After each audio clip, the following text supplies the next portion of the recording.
week. Beautiful week. There's some awesome lives going on this morning. I was kind of bouncing around. I was a little bummed we had to start. There's some good stuff going around this morning. How are you guys? How's Friday for you? Top of the morning, Jesus or Jesus. Von Sweet, happy Friday to you as well. Did you get first today? Were you? Oh, you were short. Just short. Almost. Let's see. Hey, Hat Boy! Where's Queen Felice? She's on the way. There she is. We should change the name from RTP Media to Hat Boy and Felice. What do you think about that? Oh shit, I can't hear you. Wait. Can you hear me? Sorry. It's on mine. Let me switch it back up. There we go.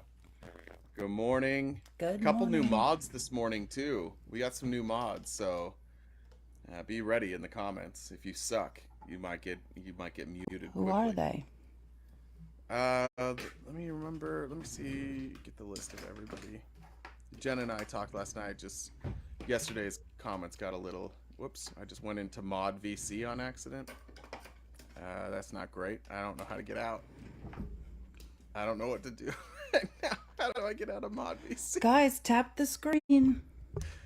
I don't know how to do it. This is bad news. Hold on.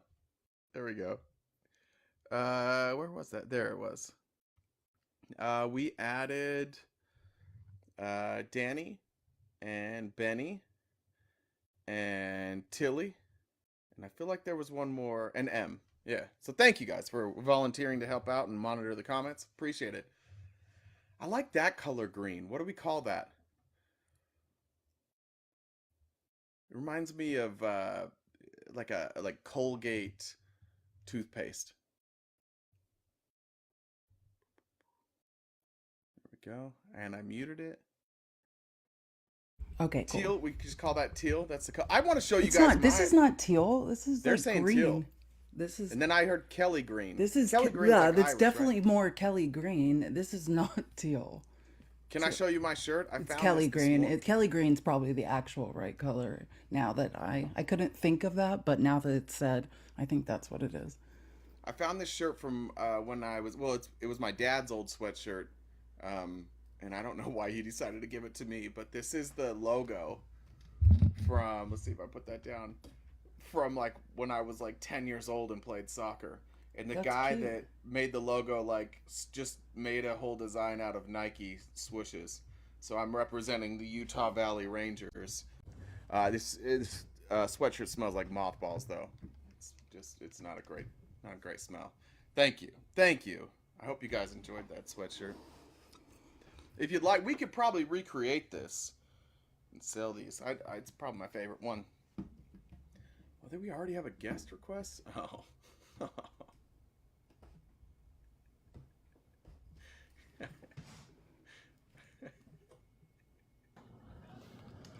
Hi, Ty. Happy Friday. What's up? Hey. Okay, so I just wanted to get back to something because I've done a little bit of research on it and I've found multiple articles and like health organizations that basically say what I've said is right. I don't remember what you were talking Yeah, about. would you remind us? Yeah.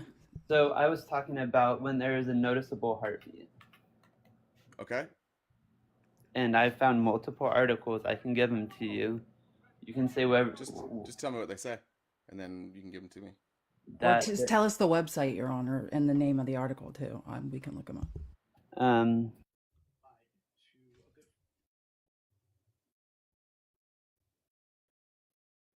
It's too early to be banana. So it's called Unity Point Health. Unity Point Health. That's a healthcare company. So now what? Now what do I search? Because I got their website, but what are? And it said. What's the name of the article? The name of the article. Let me check.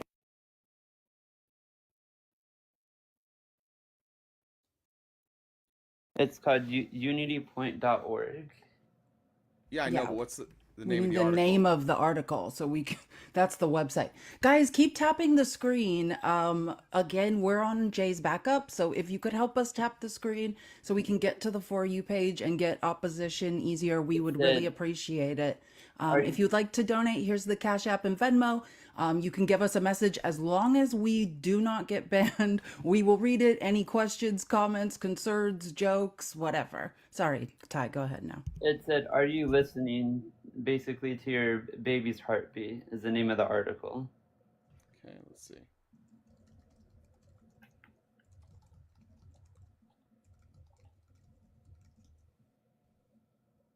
All right, I got it. And it said, like, during the 5th week of pregnancy, you can hear a heartbeat. Fetal. So we're doing fetal heart rate monitoring. Where's that at?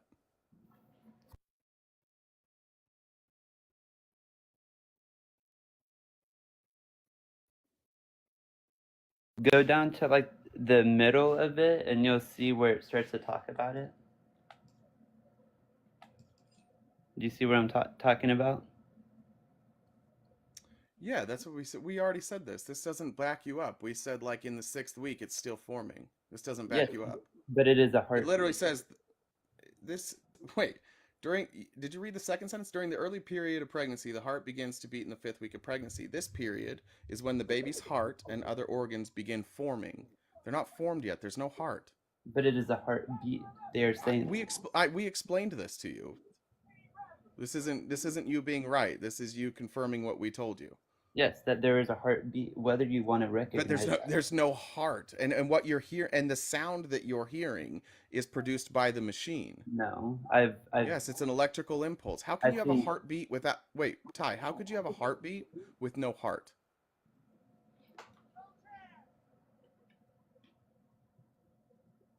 I've seen multiple things. I've talked to I multiple know, but I need you to answer people the like question, this. Ty. How can you have a heartbeat with no heart? There is a heart. No, the next sentence. This period is when the baby's heart and other organs begin forming. Okay, so They are not formed. They are is beginning to form. So how do is you have a not heartbeat with no heart? because when the heartbeat is forming, you can hear. You can hear you can see electrical impulses, and the machine makes the sound. Just because the heart is not It formed. says this is, let me just add something. This is in Medical News Today. The article is called When Does a Fetus Have a Heartbeat? This says by week 10, the fetal heart has developed fully. Cardiac contractions will be visible by ultrasound well before they are audible with typical Doppler handheld devices in offices during an ultrasound between weeks 18 and 22 of pregnancy. So, sorry, It's interesting. I'm just looking, I'm just Yeah, scanning. it's interesting too. Like if you look right above that, Ty, there's a link Oh, here to I the got it. I found something cool. valuable here. Okay, so this is like it's an actual chart. So if you go to that article I said, Medical News Today, when does a fetus have a heartbeat? There's an actual chart.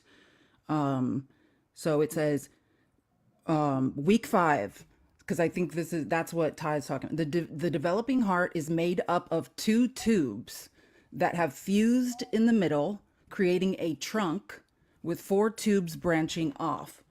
Cardiac tissues begin to contract, and it may be possible to detect it using vaginal ultrasound. So you're hearing contractions of the developing heart is made up of 2 tubes that have fused in the middle, creating a trunk with 4 tubes branching off. At week 6, the heart of the embryo has changed dramatically. The basic heart tube has looped, forming an S shape.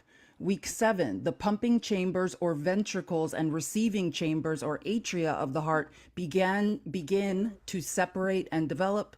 Week 8, the valves between the atria and ventricles of the heart form. Weeks 9 and 10, the aorta and pulmonary vein form. By week 10, the heart has developed fully. So you can possibly hear a heartbeat. It is possible sooner. I think one.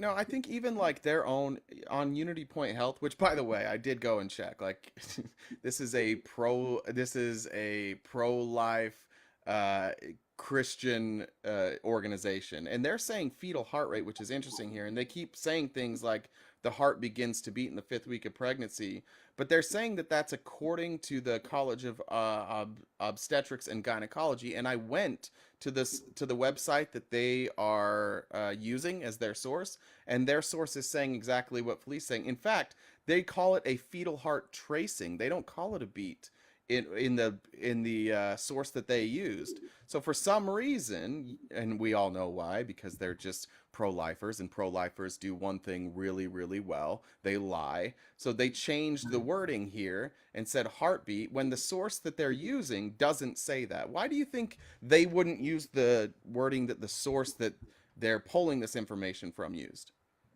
I don't know why. I think it's insane. Yeah, because they're lying. No, they're not. Because no, they have an agenda. This is an organization with an agenda. Because you don't need to change the words if you're just out here telling the truth. They wouldn't call it, like, why wouldn't they just say what it was? Why wouldn't they explain in there that the heart isn't fully developed until like week 10 or 11? And let's say even week 10. No, why wouldn't they say that? Because there is still possibly a heartbeat. No, it's no. It's No, two their tubes source, that have fused together. That's what it is. their source and every other source says differently. The very source that they put on their website as their link disagrees with their wording. So why do you think that they're lying, Ty? Why do you think, or even if you don't think they're lying, why do you think they changed the words to heartbeat? Could it possibly be because this organization and many other organizations are actively trying to get a 6-week ban, and so they need you to believe that a heart is fully formed at 6 weeks? No. Yeah, no, that's exactly why they're doing it, I Ty. can believe that. Okay, what's the other reason why they changed the terminology and don't use the terminology from their source? What's a better reason? Because we care about life. No, that yeah, you care. Yeah, exactly. You just proved it. Thanks, Ty. I appreciate that. Why do we lie? Because we care about life. Okay, that's fine. You can say that, but you're Listen, just it says admitting to here- lying. This is what it is. I mean, if you're interested in like the scientific what's going on, this is that from that same article that has that great chart that shows the weeks. It says cardiac tissue starts to pulse.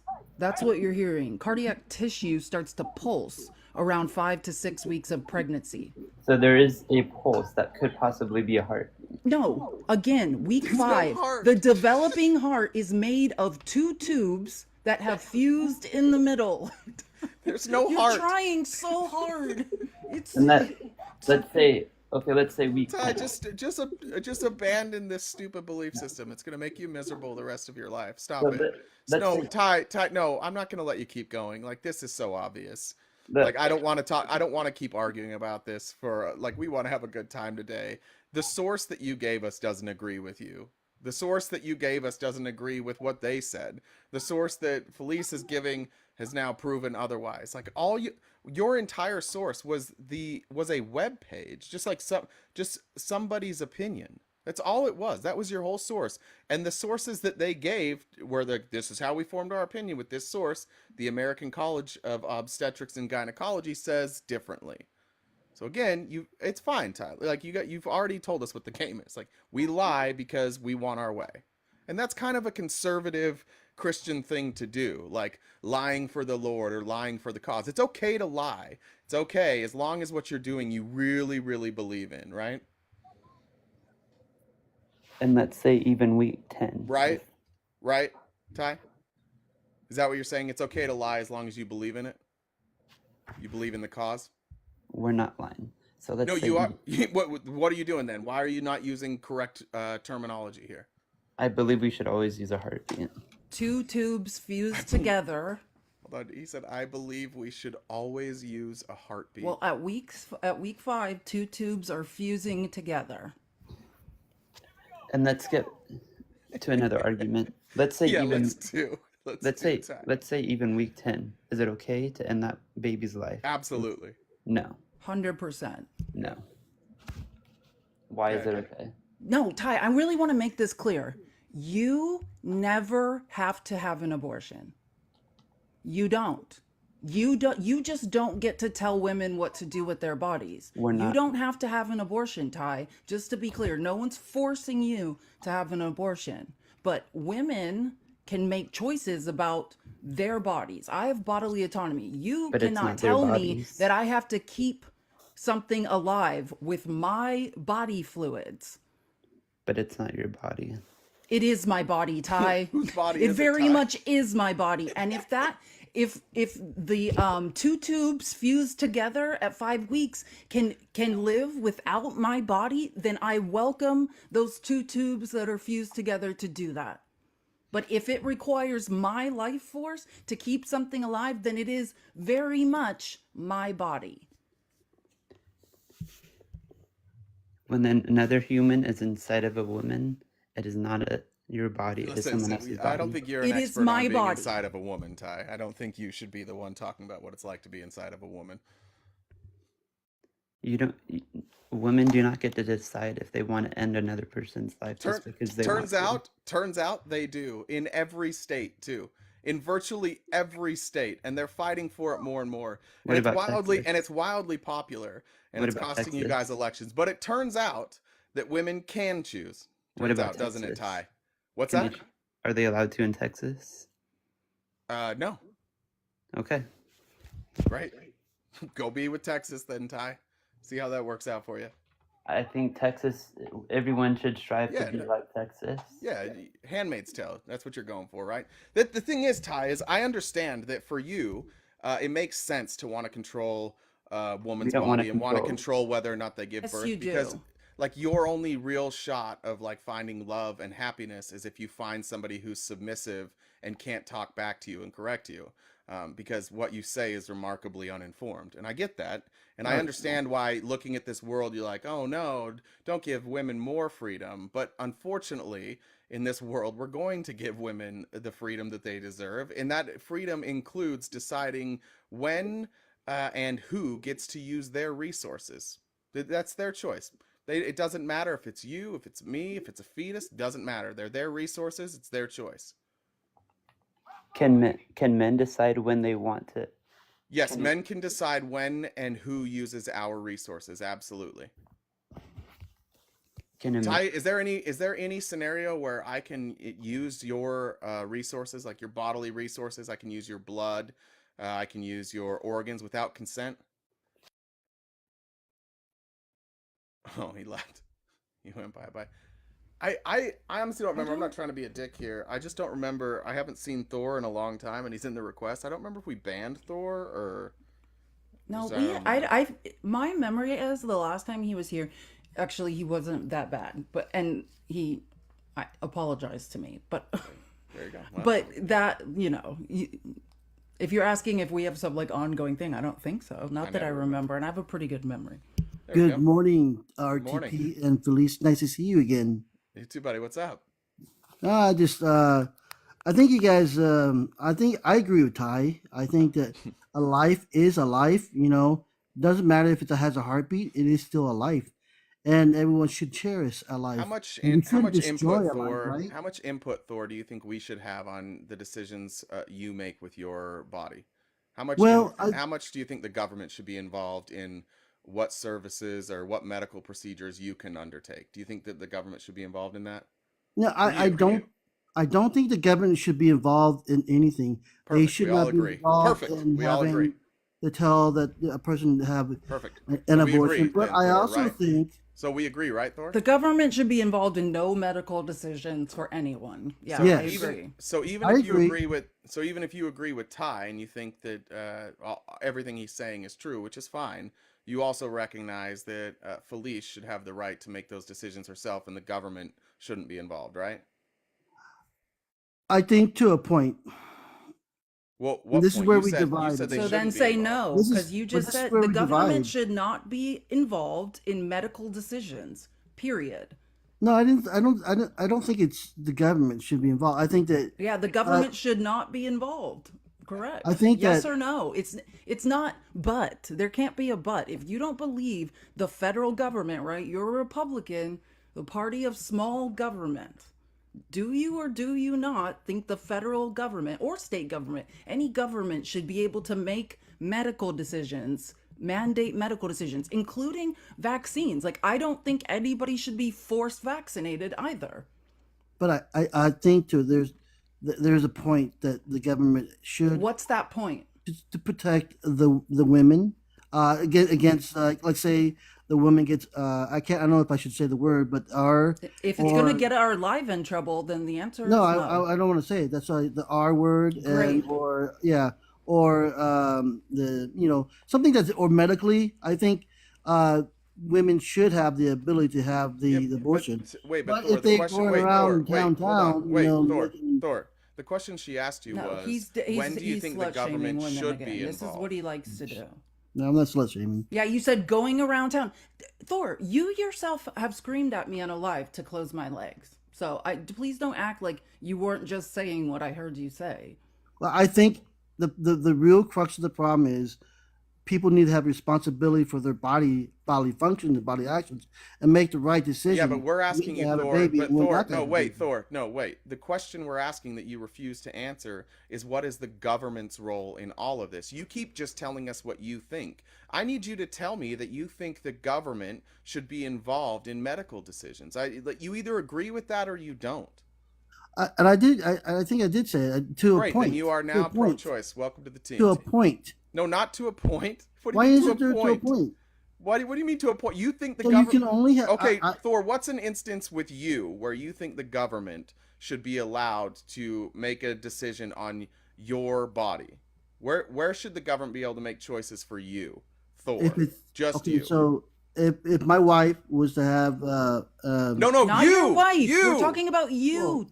Only I can't you, have a Thor. baby, so I mean I can't. No, we're not Exact. talking about that. Should the government be able to make legislation to force you to get or not get a medical procedure? You, not women, not your wife, not anyone else, but you personally. Do you believe the government should be able to make laws about medical procedures and force you to get them? I Yes mean or they no? do. Yes or no? Do you believe the government should be able to make laws and force you to get medical procedures? If it protects. It's yes or no, Thor. You know the answer is no. You're No, trying it's so not. hard. You know the answer is no. And I wish if a man would just come up here and say, I'm a misogynist, I demand bodily autonomy, I will always enjoy bodily autonomy for myself. Women are not men and they don't get it. They don't deserve it. And they should be forced to give birth. Just say the truth. That's what you're really thinking. No, that's But not it. okay, then should the government be able to mandate medical procedures for you, Thor? Yes or no? Yes, but for Which ones? Which ones, but Thor? Which No, now ones? which ones? What about a vasectomy? Is it do you think it's okay for the government to force men to get vasectomies? I think so. If you're a serial whatever. Don't No, we're talking no. about for everybody, not No, as a. and stop with outlying Yeah. circumstances. And obviously, the There's always government outlying shouldn't force people to circumstances. get. What difference does it make if you can impregnate someone? You're saying serial rapists shouldn't Yeah, be able to impregnate someone? That doesn't even make sense. I'd like to, Felice, I do And need to point out that we asked him when it should be, like, should the government be allowed to tell him what to do? And he said yes, and then he brought up serial grape. I know. I just want to I make did hear, sure I did hear that in that. this That's instance, his own Thor, argument. I don't yeah, know what that means, but okay. I know. We're But talking. no, We said about you, Thor, and then you said yes, no. and The then you thing said is, yeah. Serial grapers should have to get vasectomies. but you guys totally forget the real thing is that a life is a life inside No, of no, a no, human Thor. body, No, no, no. You don't see. regardless of This a is the human thing. You heart guys always no, beating. Thor. This is the problem with all of your guys' ideology on the right. When you hit a dead end and you don't have answers, you go back on, well, more of my feelings. Let me tell you It's more not of a my feeling. feelings. Yeah, no, it is your feelings. You're like, you're now going to tell us what is and isn't important, what is and isn't a baby, what is and isn't a crime, right? We're just simply asking you, when should the government be allowed to tell you what you can do with your body? And the only example you came up with was a serial rapist. So now it seems like you're saying that the only way the government can control your body is if you are either A, a serial rapist, or B, a woman. Yeah, if you're a criminal Well, or a and woman. So in when your I line use of that, logic, women are on the same level as criminals. That's really cool. what That's I was your trying own to say is, logic. That's where you've brought us to. And what I was trying to say is, if it damages or affects another person, then the government should step in. If it Yeah, as in medically the women. affects the person, You the cannot government would step force in. me to keep another person alive. But Just like no one can force you to give your bodily resources to keep another person alive. Because why? It affects me. You're making my argument. but if You you're cannot force Felice, me to keep another human alive because okay, bodily Felice, autonomy Felice, be and honest because with it me. affects me. Felice, be honest with me. If you're I don't know, if you're married with a man and a woman, I believe it should be a decision on both sides about Thor if they believes should that have an marriage, abortion. That's Thor so believes dumb. that a It was a, marriage it was contract 100%. means It's that he owns a 50-50. woman's body, is No, what no, he no. just It's said. Thor 50-50. believes when he is married, It's if he's no, married, that he Felice, you're now getting it owns a woman's twisted. body. No, no, Thor. Okay, then Thor, let's just say we were married. Under your logic, then I get to make medical decisions from you, and I need a kidney from you. And because we're And I would married, say, I and I have would say, 50% of that say, so I'm going to yes, take we a would have a kidney from you. discussion. That's a What's the No, time? it's it's a Wait, not a but discussion Thor. discussion. between Wait, two Thor. adults, two loving adults Thor. that love each other. Thor. And I would give Thor. you my kidney Thor, if that I had already it. happens. That already happens all the time. The question is, if you're saying it should be 50-50, what if the woman says no and the man says yes? Then what? I mean, they have to go on a then one of them has to honor the other The person. government has to step in, No, right? no, no, no. Now we're back That's to where that. that's where I said the government doesn't need to be involved. It should be Great. between the man and the woman, a Then you're communication pro-choice. between a man and a woman, and they decide what to do. And if they Great. decide, no, But this what is if not they what I want to decide, do, then what that's if what they they have want to different do. opinions, Thor? What if the woman says, I want to have an abortion, and the man says, no, we're keeping the baby? Then what, Thor? I mean, that's a decision between I know, but the then married what? couple. No, then what? What do we do? Does the man Then ever they get to discuss override about it. They talk does the about it. man ever get to override the woman's decision? No, Ever? no one gets to override. Okay, then you're Person. pro-choice, It's Thor. a Great. it's Good. a communicate. It's like a going to the table Good. and saying, "Hey, I want this. I want this." You know, it's like it's sort of like agreement. It's between Thor, a that man and has a woman. nothing to do with It the does federal too. It's government legislating. communication. No, it doesn't. Thor, what does Oh that my have to do god. with the federal government or any government legislating about medical procedures? It doesn't. However your marriage works, congratulations. Thor, let me ask you a question. Like, I'm going to walk you through a hypothetical, so stay with me here, okay? Mm. You probably recognize that every time you get in a car, there's a risk of either causing or getting in a car wreck, right? Like even if you do all the things you're supposed to, wear your seatbelt, keep the speed limit, obey traffic lights, like you can still get in a car wreck that's your fault, right? Mm-hmm. Okay, let's say, Thor, that you and I are driving down the street and you're keeping all the rules, but you run into me, that you and I get in a wreck, and you cause me to have a lacerated kidney. My kidney is shot, right? And it was your fault. You were the one that hit me. Should I get your kidney? Should the government step in and force you to give me your kidney? And what if you giving me that kidney means that you die? No, no. This is where I No, don't no, know. I need you to no, Thor. I need No. you to stick And with this I'll answer hypothetical the and answer question. this I'll answer question. the question. No, the government should not step in and take my kidney to give to you, but they should Do I have force the me to pay right for to your you to kidney? get a new Should I kidney. have the No, right answer to his your kidney? questions. I did. No, no, No. you answered part of it. I also need to know, do I have a right to your kidney? No, you don't have the right to Why my kidney, not? but you have right Why not? to Wait, why not? Wait, financial why not? responsibility. Wait, You have why right. not? You have the right for my Oh, just financial answer the responsibility. questions. I That has just nothing to did. do with it. No, no, I why did. don't no, you're moving on to financial responsibility. Why don't I have the right to your kidney? Because You knew there was a chance that you could get in a wreck oh when you my, got in your car. It's implied. It's why you carry this insurance. is so far fetched. You knew about that. You knew the risks and you ran into me, and now I have a lacerated kidney and I need yours. Why can't I have your kidney? This is so different, and it's not the No, it's same. not, Thor, and It's this the is why you're exact running same from it. line of logic. You just The don't logic follow is so logic. It's twisted. the same line of No, logic, Thor. it's You twisted. just don't You understand guys are bodily making it the autonomy. logic to It's no, twist in your it's a line favor. of It's logic for not. bodily autonomy. It is. You Okay, so cannot force so another person to RTP give up their bodily autonomy.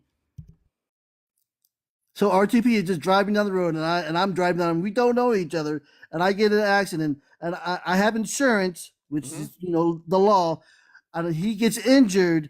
Yeah. I mean, are you saying that RTP has a right for my eyeballs and my liver If to you put it No, in? extend you're your saying yeah, that. No, if you're but he extending has the. wait, Thor, be quiet. If you're extending the logic that somebody, because they consented to having sex and they knew there was a chance that they could get pregnant, therefore they have to carry that child to term and they have to give up their resources because they consented to it. In this scenario, it's exactly the same. You No, consented to the no. risks of driving a car. You carry insurance as an acknowledgement that I understand there are risks here. I just want to know why, when you consent to the risk and you cause damage to my body, why I can't then go take your resources. I can't live without your resources, just like a fetus. Why don't I get your organs? Yeah, okay, so let me you. No, why? Answer No, the you question and can't stop because running from it. Why? you can use my financial Why don't I get your organs? because that's not the way it works in the Because Exactly. you have No, it's Exactly. bodily different. So autonomy, let's say, Thor. let No, me. Thor, stop talking. The No, answer no, is no, no, bodily autonomy. The answer is no. It's bodily autonomy not. because he cannot take your you have He's bodily autonomy, Thor. That's the answer. you guys are you. So here's a real scenario, okay? A No, real no, scenario. I don't care, Thor. No, I don't I care. know you don't care because I can listen to you, but you don't care. So if a Right, because person you're if not I go saying anything. out You're in the just running town, from this. I need you to if I explain how go it's different first. no, if I Explain to me go out of town how and it's I have a not packet of analogous. No, condoms on me Thor, and I I'm not have gonna Thor, all right. I'm not gonna allow you to go through with this hypothetical until you explain to me how it's different. What's different? The consent was there. It was informed consent. We knew the risks. In both yeah, you know the instances, risk too. you knew the risk, but only in this instance, when it comes to a woman's body, only then can you lose bodily autonomy. But you, Thor, you can't lose bodily autonomy. There is no scenario in which you, Thor, can be forced by me or the government or anybody else to give up your resources. Only women can. You know who else can't be forced to give up their resources? A fetus. So you're saying that a fetus and a man have the right to their bodily autonomy, but not a woman. Let me ask you a question. No, I no, hold on. Guys, I no. have tap the screen if you have a question yeah, for tap the Thor or screen. for us. Yeah, thank you, So Thor. tap the Help me screen. out here. Tap the screen. Guys, we are taking opposition. If you would like to donate, ask us a question, comment, concern for us, for Thor, or funny joke about anything, we'll read them off as long as they won't get us banned. Thank you. Which reminds me, Amy has said, oh, this is for Ty. Sorry, Amy. Ty needs to just worry about keeping Kleenex in business because that's where all his kids live. Wow. That's I would funny like though. to say in Ty's defense, he does have a baby. Can't you guys hear the baby in the background? I think he And was that's good. listening to something. No, he told us the first day that he was like and I don't want to say his age. I'm pretty sure he said he's young, but he said he has a baby. I didn't remember. No, that. every time I'm 99% sure. I'm sure he'll come up here again, or if you're in the comments, Ty, you can answer. But I pretty sure he has a Well, baby. both of us, RGP and me and you, both take the risk on driving on the roads, right? We Yep. both take the risks. Yep. And so if I and you take the risk and I take the risk. Wait, but the man So, and the but the man and the knowing woman you know also wait. Hold on. The man and the woman you, also both but take you a know risk. the risk. Wait, hold on. You Thor, the also know man, the risk. Thor, the man and the woman also take the risk. There's Exactly. informed in both scenarios, but in only one scenario can you take the bodily autonomy of the person who is harmed. That's the person who caused the harm or But is you, the right? but you know the risk on driving on the road that you might get harmed, right? Yes, So we both but I take the still risk. can't take your resources. No, you don't understand. We both take the risk at doing harming each other, Correct, we and I both Then still you can't need to take give your him a kidney. resources.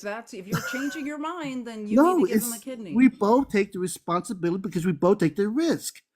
I take Right, the risk just of like going you out do on a when you date have sex, Thor. and Just having like Thor, yeah. when I have sex with a woman, if it's unprotected or even if it is protected, there is a risk that the woman that I have sex with can become pregnant. And if that woman chooses to carry that baby to term, I have a financial obligation, just like you're talking about. Same deal. I have a financial obligation to I that agree. child. Exactly the same. The only difference here, Thor, is that when we're talking about pregnancy, you think it's okay for somebody's resources to be used by somebody else. But in the car wreck example, you're not okay with it. And I just need you to see that this is just a dude telling a woman, "Hey, I have more rights than you," and it's okay. It's just okay. Well, I never said it that way, I but know, but It's that's what you're exactly saying. what you're saying, though. no, You're saying it's the not. fetus has bodily The fetus, autonomy, this right men have have rights. bodily autonomy, but a woman doesn't. But A in the woman has same rights too. exact scenario, in the example of the car wreck, you demand bodily autonomy. No, I mean we Yes, all have rights. I mean we all go But through the men have same. more, right, Thor? Huh? But men have more because nobody can ever take Historically, away men their have had bodily. more. But men have more because nobody can ever take away their bodily autonomy. Same with a fetus. A fetus also has more rights. Just women should just have a little bit less rights because they have a uterus, right? That's not what I said. It's exactly what you said. By the way, I need to read No, some you comments you here. This is from you Beige putting words Rage. in my Be quiet. mouth. I'm reading keep comments. tapping the Are screen, you reading guys. comments? Be quiet. Yeah, Beige Rage. Next time, Thor. Next time, just say that you hate women. And Thor is keeping Good one, beige migraine. rage. Wasn't me. Says Thor is keeping migraine medication in business. Well, Excedrin. I'm glad your commentators are enjoying this. But no, but I really think that a life is important. That's my opinion, and I think that We it agree with takes that, two Thor. people to have this conversation, and you gotta pick the right person because How if you many don't pick the people? right How many person, people then does it take to gestate a pregnancy, like through 9 months? How long does it take? Or how um many people does it take? can you understand? I don't know what the gestate means. What does that mean? Is that like How to have a baby? Knows nothing about women's bodies. Yeah, once we've had fertilization, how many people does it take to grow that fetus all the way to 9 months and then give birth to that fetus? How many people does that take? Does It that takes take the man? two. No, it doesn't. It only takes the I, woman. I There was are many. involved in my There are wife's women pregnancy. all over the world who do I that was involved process in my all wife's by Or pregnancy. themselves with stop. no man in sight. Happens How? all the time. How? I was involved in my wife's pregnancy. I know, but Thor, do you you've not never think that given birth. You've never I carried a was there. child. Your body wasn't ripped in half to deliver a child. I You saw it. did saw nothing. it? Oh, you saw it though. did nothing. I did help. Armchair No, he saw it, quarterback. That's Felice. what you are. Oh, you saw it. Oh, Yeah, he saw it's it. so It's hard the sa- for it's you. basically the same. It's so hard for you. You I did should not have children. I You should tell you. somehow My wife convinced a should tell woman you. to have children with you, which is a feat in and of itself. Congratulations. I should bring my wife in and tell her to have her confess that I did help. I did help a lot. No. Thor, you're missing the It's question. not like an was, egg how that you many sat people, on. How many people are required? It's one. Only the mother. I mean, medically, Thor, it's wait, only one Thor, person Thor, be doing quiet. Thor, be quiet. the. Thor, be quiet. If you were a shitty husband and you had just taken off the moment that you found out your wife was pregnant and you ran off, could she have still had that baby? Of course. Okay. Now, if without her, could you have the baby? I mean, without me too. Could she have could have the taken? baby. Could she have taken that fetus, removed it from her, put it inside you, and you have the baby? But See what I even mean? without me, That's what she I'm. couldn't Thor, have I the just baby need you to either. understand. It Thor, I need takes you to two. Thor, I need you to understand that that's what I meant. You Okay. have nothing to do with keeping that with growing and sustaining life for that baby. You can be helpful, and I'm glad that you were. That's great. I'm glad that you were not a piece of shit. Terrific. But you were not required. You were an accessory. You were something that made things possibly a little bit easier. But that's it. And if you did do that, that's terrific. But let's not compare that to, by the way, Cindy, this actually adds to my point. Cindy said, Thor, a pregnancy, then childbirth permanently and irreversibly changes a woman's body. It is not unreasonable to not want to continue a pregnancy. Women unalive due to pregnancy and childbirth, the risk is never zero and the impact is forever. And I just want to point out, Thor, that you have a child, I have a child. Guess what happened to my body when I had a child? Nothing. Nothing changed. The only thing that changed is I got a little bit less sleep for a while. That's it. It's the whole thing. Great comments. Women's pelvic floors are no longer in existence. Like, you have no idea. Pregnancy, as we learned last Friday. Too bad Danielle's not here. But that's the body. That's the body. But as always we learned last Friday, evolving. Thor, the most dangerous time of a woman's life is when she's pregnant. Also, and that's Ashley, the body evolving. You know what? I just have to read a comment. Ashley just wants you to know that the real Thor would never. Never what? I don't understand. I know you don't. That's a pretty funny comment, though. Anyway, I still think that I think a man and a woman have this innate responsibility to make a decision responsibly, even to even to go proceeding on the act of having a baby, and they have to be financially stable, and they have to be mature and stable. But What if if they're you're not just those going things? out Then there can they and have an doing abortion? things that What if they're shouldn't be not those doing, things? What if you they're should not those have the things, Thor? responsibility to react as well. What if they're not those things? Should they still be forced to have a baby? I mean, they take the responsibility to go Yes. on that road Do you see to how have all the. this stuff is just like No, it's you? not. No, Absolute I what Thor? absurdity. How can you say no? I haven't finished my sentence. Okay. Do you not see how this is literally you just saying like what you think ideally should happen? And I agree with you, Thor. Ideally, in a perfect world, women would only get pregnant when they wanted to, with and they would only be impregnated by a man who is going to help raise the child and hopefully help her during her pregnancy, and that he won't be an abusive husband. In a perfect world, I agree with you. Life's not perfect. This isn't a perfect world. And until it is a perfect world, women need the bodily autonomy to say, I need to remove myself from a situation that is harmful to me. I need to be able to stop a process that I don't want happening. Right? Until all men are perfect, then we can't take away women's autonomy. Right? And I would like to say, Thor, or this is just a question for you. What's the number one cause of death for pregnant women? Um, I bleeding to death. I don't know. No, it's homicide. Do you know that? It's literally homicide. When I say that pregnancy is the most unsafe time of a woman's life, it is. And what are the other ones? It's like sepsis, high blood pressure. Let me see. Oh yeah, hemorrhage, high blood. I wrote this down when she said it. High blood pressure disorders, hemorrhage, or sepsis. So then, but the number one cause is literally homicide because of reasons like this, right? You need to watch more Dateline. Women know this. It's the most unsafe time of our lives. And that's not even to get into the mental health part of that, of when women are pregnant and then are not pregnant, the hormonal shift. What happens? The depression. When people are saying that women unalive as a result of postpartum mental health disorders, this is real life, Thor. Like, But you act like this is so simple because you don't have to do anything. yes, I This do. has nothing to do with you. That's When not it's true. your body, Thor, when it's your body, that's when you start making decisions. You are in a support role. God help your wife. Tell her, bless her, tell her to keep fighting the good fight. But when it's her body that's being affected, you are in a support role. You can offer advice, you can offer support, and you support her through the decision making process. Yeah, Hey, real quick, Felice. of course.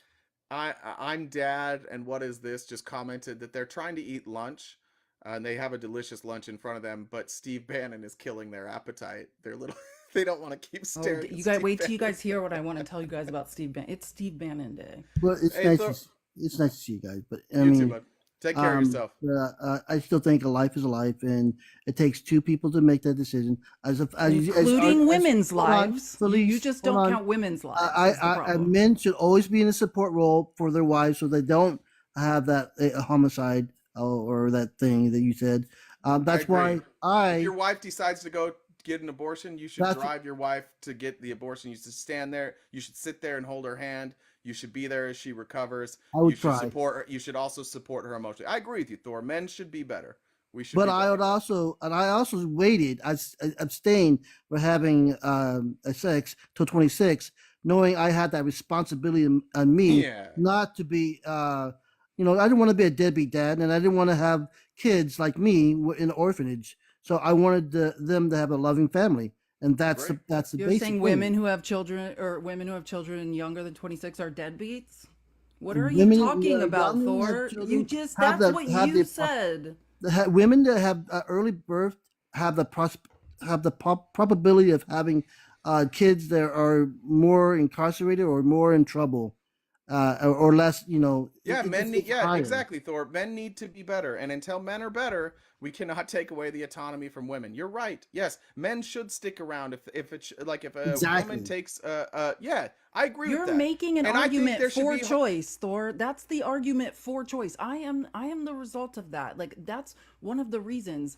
Economic issues, right? Pregnancy is an economic issue, but also unwanted pregnancies, right? When you force women to give birth who don't want children, what do you think happens to those children? Like you're saying, They're they going to suffer orphanages. trauma. They have higher, they have higher instances of, committing crimes, ending up in jail. Those things are true when coming from how unsafe or households. Like this is the reality, Thor. That is an argument for choice. good Pro-choice. comment from Sue here to you, Thor. Financial responsibility is a common Republican male response, but it's not the same. It's How's that not a at all. Republican I wasn't response? done. Wait, I wasn't done. Okay, good. It's not at all comparable to bodily autonomy. If you want to make it about financial responsibility, then vote for lawmakers who will fine men and women for terminating a pregnancy. See the point? Like, you're not Yes. advocating that people be fined. You're advocating that they lose the right to their bodily autonomy, which makes the two things you're talking about not analogous, right? One Well, is a fine. If and I would disagree with you that people should be fined, but that should be your argument. Your argument should be, well, then the government should fine them. my last point is, I don't know what she was talking about, but Sue's pretty smart. I get it. it it takes two, and I just think life is a life, and it's very important. And I agree that you guys may differ from my our opinions, but uh, it's not a Republican, it's not a Democrat, it's not a Libertarian thing. It's a human being thing. Life should That's be fair. cherished, and Okay. we should put no political side onto it. Including women's lives, which in your scenario, everyone's life is cherished. Everyone enjoys bodily autonomy, but women. You make What women second class citizens. I don't That make in women second your class citizens. scenario, stop saying a life is a life because not It women's is. lives in your no, it's not. Everyone in your scenario gets bodily autonomy, but women. If you want things to be equal, then pro choice. We all enjoy bodily autonomy. That's equality. That's life is life. Everyone's treated equal. In your scenario, there's no equality. Well, I think your viewers want me to drop, but we'll see it in the votes and the elections. And I was enjoyable to talk to you guys. Take care of yourself. All right, bye. See ya. Bye, Thor. See you later. I see DJ in the comments. Oh, DJ's gone in the box. Yeah, just op only in the box. But Felice, let's talk about Steve Bannon. What do you got for us? Let me just open my outline really quick because I had a different article open. Okay, I am looking at. Good point there. Who This was it that is said that? number we've seen, 10 in the Yeah, outline. thank you, Jeremy. Good point. We've seen it in the votes. Like the votes are saying that we want to protect that, and an Alabama seat did flip, running mostly on the women's right to their own choice. Anyways, okay, so this is a Washington Post article. It's Steve Bannon Day. No one probably follows this as closely as I do. It's been stalled out for a while, but finally, Steve Bannon's bid to undo January 6th contempt conviction fails. So Aw, aw. former Trump advisor Stephen K. Bannon was rightfully convicted of contempt of Congress for refusing to testify in front of the committee that investigated the January 6, 2021 Capitol attack. An appellate court ruled Friday. Like, if you guys understood, this has been going on for years. Here, well, this article is only a couple paragraphs, so I'll just read. The court did not immediately order Bannon to begin serving his 4-month prison sentence. Instead, he has 7 days to ask for reconsideration at the U.S. Court of Appeals for the D.C. Circuit. The unanimous decision, right? This is an appellate court. The unanimous decision was written by Brad Garcia, the newest member of the court. Bannon, this is from the decision, deliberately refused to comply with the select committee subpoena in that he knew what the subpoena required and intentionally did not respond and gave no persuasive argument for doing so, Garcia wrote. Bannon failed to comply with this subpoena, and his failure to comply was willful. So this has been going on since, I mean, immediate appeal after appeal after appeal. He pretends like his lawyers have abandoned him. He delays, he delays, he delays. Like he has been, it's been over 2 years now since he was supposed to serve this prison sentence. And he has successfully gotten away with it. And the funny part is Peter Navarro is actually in jail. Oh, and listen to this part. This is really funny. That Bannon, now a right-wing podcaster who continued to spread false claims about the 2020 election, was sentenced in 2022. That's how long ago this was. To prison for ignoring the congressional subpoena, but remains out on bond while challenging that conviction. He maintains that he was following legal advice. He's doing advice of counsel in refusing to cooperate with the committee. That argument runs into headlong settled law, Garcia wrote in the decision, which says that when it comes to answering a subpoena, this exact advice of counsel defense is no defense at all. The panel included a Biden appointee, a Trump appointee, and an Obama appointee, and it was unanimous. Remember that. And Peter Navarro, a senior Trump aide, who said in a memoir that he and Bannon had a plan for January 6th that would keep President Biden from taking office. That's what Peter Navarro was not. Peter Navarro is a whole other thing. He reported to prison in March, if you guys remember, for his contempt conviction and identical sentence. Quote, flouting congressional subpoenas betrays a lack of respect for the legislative branch, which exercises the will of the people of the United States. That was Carl J. Nichols, Trump appointee, said at Bannon's sentencing. So this is the Trump appointee. Bannon has repeatedly argued that his lawyer advised him not to answer this subpoena unless and until former President Donald Trump waived any executive privilege over their communications. Now, executive privilege applies to the president, not to these people, right? Not people that the president fired?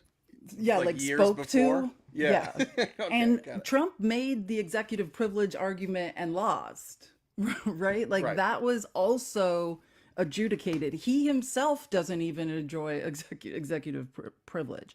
Thompson wrote that, quote, virtually all the documents and testimony sought by the committee concern Mr. Bannon's actions as a private citizen, meaning like Bannon only was working for Trump in the White House for a short time. And all of the things they wanted to talk to Bannon about concerning January 6th were when he was a private citizen, which would not be covered by executive privilege. Clark said in an email to Bannon's lawyer that, quote, we don't believe there is immunity from testimony for your client. That correspondence was shared with Bannon himself.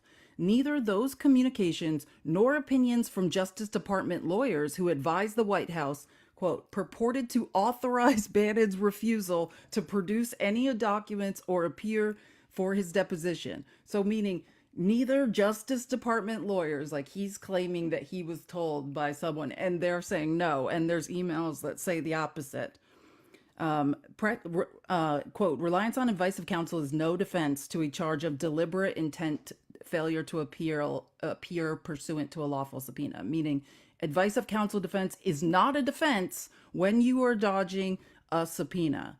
So this is super important because finally, I have been waiting for 2 years for Steve Bannon to have to go to jail. And if Trump becomes president, he probably will be pardoned. He was pardoned, essentially. Was this his last one? How many more does he have? Well, had, like, essentially 7 to the Supreme Court. Like he needs the if they Supreme. decide to hear it. Yeah, he has 7 days. Like that's pretty much his last effort if the Supreme Court will hear it. But if, like I'm saying, Peter Navarro had a better case. That's what's so crazy, that Peter Navarro is in jail. You know what I mean? At least Peter Navarro was working for Trump.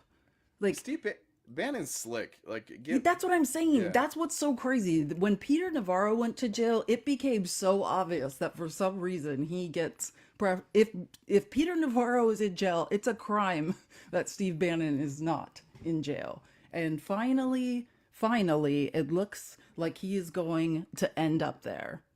So is this a clip of him talking about it, or did you just No, want us this to is look just at him? this is just a.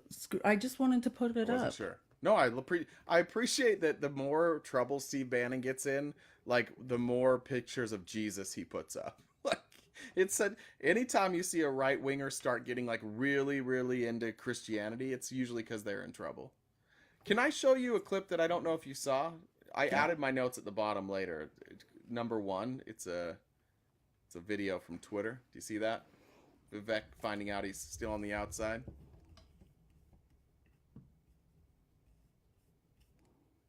By the way, new mods are killing it. Great job, new mods. We're at 106,000 likes already.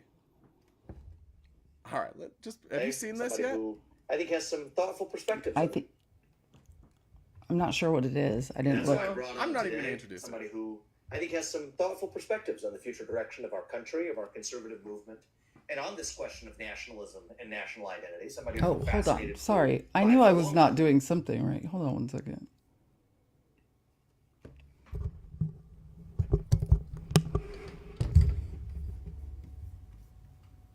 And that's why I brought on today somebody who I think has some thoughtful perspectives on the future direction of our country, of our conservative movement. You're not ready for this. And on this question of nationalism and national identity, somebody who's been fascinated by for a long time and have interacted with on social media, but for the first time we're having at least a live form conversation in the offline sense of it. It's Ann Coulter. So Ann, thanks for coming on, and I'm looking forward to our conversation today.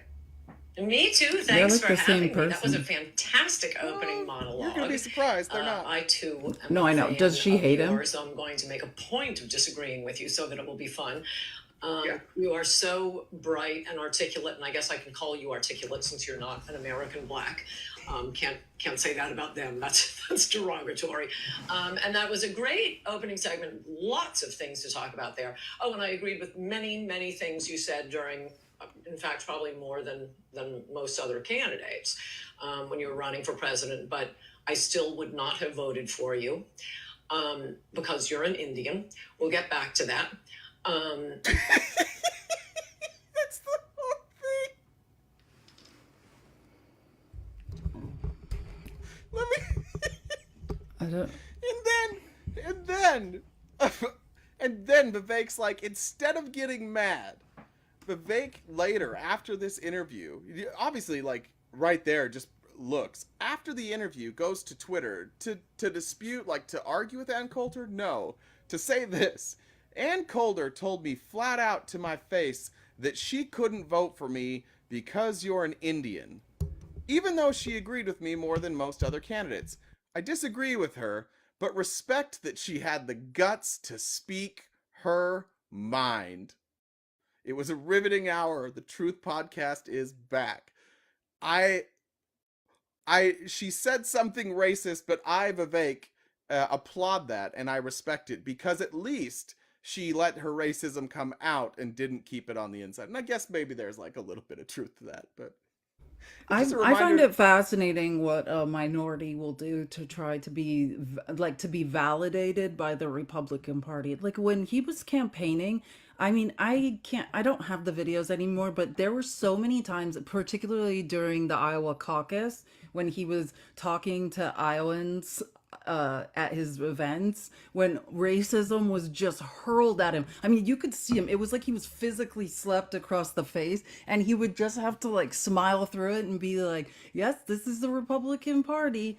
Because, I mean, this is the trade-off. Like, he is has a lot of money, doesn't want to pay taxes, has these libertarian ideas, but they don't want him, right? Like, the Right. Republican Party, they're originalists, they're textualists. Like, these are people who want the Constitution interpreted as it was written, right? In, like, the late 1700s. And that doesn't include rights for brown people. Like Right. he that's not you, Vivek, and that's what he's experiencing, is like the dissonance of that. Like people are like, what are you doing here? Like no matter how much money he has, he's still having racism hurled at him, which Well, and yeah, in the GOP, like I think we've talked about this multiple times, but eventually there comes or a time and a place within the GOP, if they get their way, that if you're a minority, like they're going to shun you.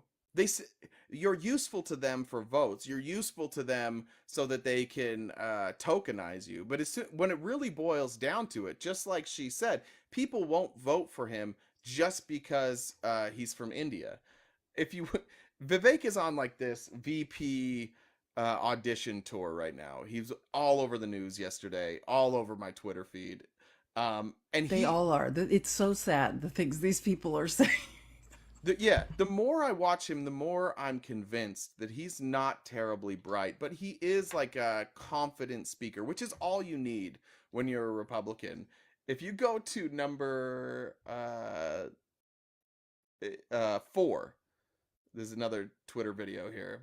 But this is just Vivek talking about the hush money trial. And not that there's anything like outrageous here, but just listen to how remarkably uninformed and wrong he is about everything. And he's smart enough to know that, but again, he's auditioning to be Trump's VP.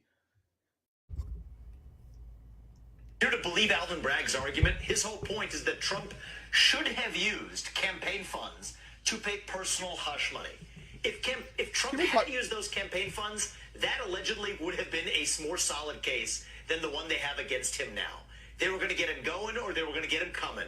And if you're going to get him either way, that proves that this is a sham prosecution that undermines not only confidence in our legal system, but confidence in our electoral system.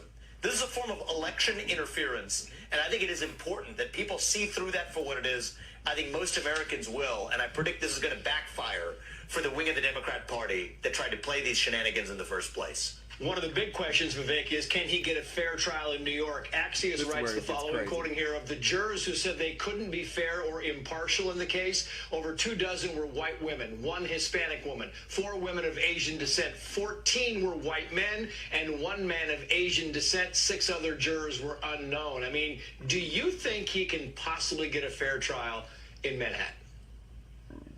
I think it's really tough to imagine that he's going to get a fair trial in Manhattan, and if this were being held in a deep red conservative part of the country, you'd have liberals crying foul the same way. But I do think that it's just one more way in which this entire trial is a spectacle. It is designed to keep Donald J. Trump out of office. That's part of the plan they've laid. But I think the American people, Trace, are seeing through that far slowly. It's not 2016 anymore. The media has systematically lied. A lot of the weaponization of the justice system has been revealed. And so I predict that many Americans are going to say, you know what, whether you're on the left or the right, we don't want to be a country where prosecutors are trying to eliminate presidential candidates from contention, especially the lead candidate who's in the lead from the opposition party. That's not the United States of America. That's the stuff of banana republics, and we're moving past that. So I do predict it's going to backfire. But do I think he's going to get a fair trial? No, I don't think that's going to be easily possible for him in New York. Very quickly, then, some legal analysts say, look, at this really puts... First of all, that list of people that they try, I don't even know why they listed off those people in order of like what their ethnicity was, but what I heard is like the overwhelming majority of the people who said that they couldn't be fair to Trump, like white women and white men. White men are his base, and those were the people that most said that they couldn't give him a fair trial. Number 2 was white women. Like, Vivek they just put up stats for no reason and pretend they have something to say. He didn't say anything there.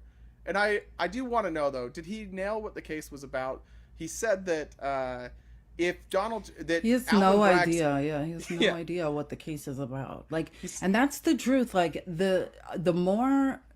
Now that I truly understand, not just, like, the evidence in the case, because we can all read articles about what is being testified to or read court reporters or read the transcript, but now that I understand the statutes under which the case is charged, and then also that the underlying object offense, you don't even have to prove a crime was committed, you just are showing conscious aim and objective that people were conspiring, right, through unlawful means to promote or prevent someone from being elected. That's all it is. All they're doing is showing, like, Stormy Daniels' testimony is the unlawful means. Like, and that's the problem with Trump also, that is so, like, no one's saying Trump is lying. And if Trump's not lying, they need to prove it. But what happened to Trump yesterday, Trump is not giving himself a fair trial because he's lying. And his lawyers have to dance around that and try to discredit someone who clearly knows a lot about him. So are you saying that Alvin Bragg's case is not, like, boiling it down simply, his case is not that if Trump would have used campaign finances, that then it wouldn't have been a crime? Are you saying No, that and I Vivek got don't that even know. wrong? Yeah, I'm like so confused, That like what doesn't make he sense. even means by that. Because Yeah, if he had used campaign like he's finance saying if he funds, used like PAC money, like Save America money, like what?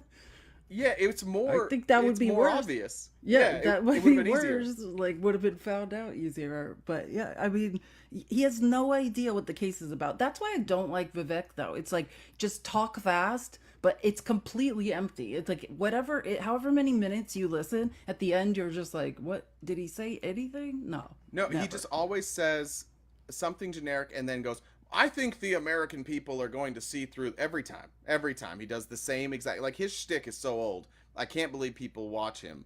But every Do time he's they? presented, I didn't know people did watch him. that's a good point. Every time he finishes a thought, that's what it always is. I think the American people, bro, you got 1% of the vote in the GOP. You don't have a fucking clue what people want. Like, you couldn't even do well in the GOP. 1%. You have no idea. Nobody likes you. Nobody's like asking you to join their organizations. Trump brought you up like twice just as you left the party or left the primary, brought you up, tokenized you a little bit, and now you've been kicked to the curb again. So he's making these rounds trying to pitch himself as VP. Has no idea what everyday Americans think. None. He's not even on the short list. Like at this point, he's pretending he's VP. Like Well, he's he is on. VP candidate. That's not true. I did see he is on Donald Trump's short list, but Donald Trump has a list of people by height, and he's on the short list. Trump, That's funny. Barron is at the top of his tall list. Anyways, okay. Anything else about Vivek? No, I just No, don't. good. He bothers me so much. I just wanted to, I just kind of wanted to make your skin crawl a little bit today. Yeah, that actually is what he literally just. I'm just like gross. It's annoying. So we should go over what has happened yesterday, particularly Thursday, in the Stormy Daniels trial. So I'm going to go through the first article in the outline. I'm just gonna. I don't know if that's the title or not, so I'm waiting till it opens so we could say what the title is. Yeah, and it is. Another stormy day for Trump. All these play on words they're never ending. The amount of stormy puns I heard in this week has been hilarious. I love a pun. Is Ron Filipkowski like number one on your list of like men that you would want to be with? Is he right there? I'm fairly certain that he's gay. Ron Filipkowski is? Well, Yeah. even if he, well, let's just say he's not. Would he be top of your list? I think he's maybe your favorite person. I don't want like you mean in a romantic way. I don't want to be with In someone any who's- way. I mean, the thing I have followed Ron Filipkowski when he just worked on things in Florida, when he worked for DeSantis and no one knew who he was. Yeah, he's a genius. But anyways, Checking. Stormy Daniels. Okay, so He is married with 5 children. I don't think he's gay. oh, I didn't know that. I mean, I thought I knew that. possibly. I didn't know he was married. I've never heard him speak about a wife. That's probably why I said that. I just thought he was single. Award-winning adult film actress Stormy Daniels continued her testimony under cross-examination from Trump's attorney, Susan Nicholas, who continued to focus on inconsistencies. So yesterday, starting out, was cross-examination, right? Which Washington Post had a good article, which was basically like a risky day for both sides. Like, because... yeah, we'll get into why, but it was like a tightrope walk that the person doing the tightrope walk probably fell off. Susan Nicholas, who continued to focus on inconsistencies in her previous statements after being paid for her silence from Donald Trump through Michael Cohen. Daniels was on the stand for most of the day on Tuesday. Okay, yeah. We also learned shortly before trial, oh yeah, this is a bummer. Judge Juan Merchan will no longer allow any photography in the courtroom for the remainder of the trial because one of the photographers took a photo of Trump from the aisle, which was not permitted. So we will miss out. So all the the brief photography you see on Fox or NBC beforehand, all of that is over because I guess someone snapped a picture they weren't supposed to snap. So You know what I was thinking crappy. about that when I was reading this, and just like all the pictures that we've seen out of Trump where he's looking like evil or just has that grumpy face.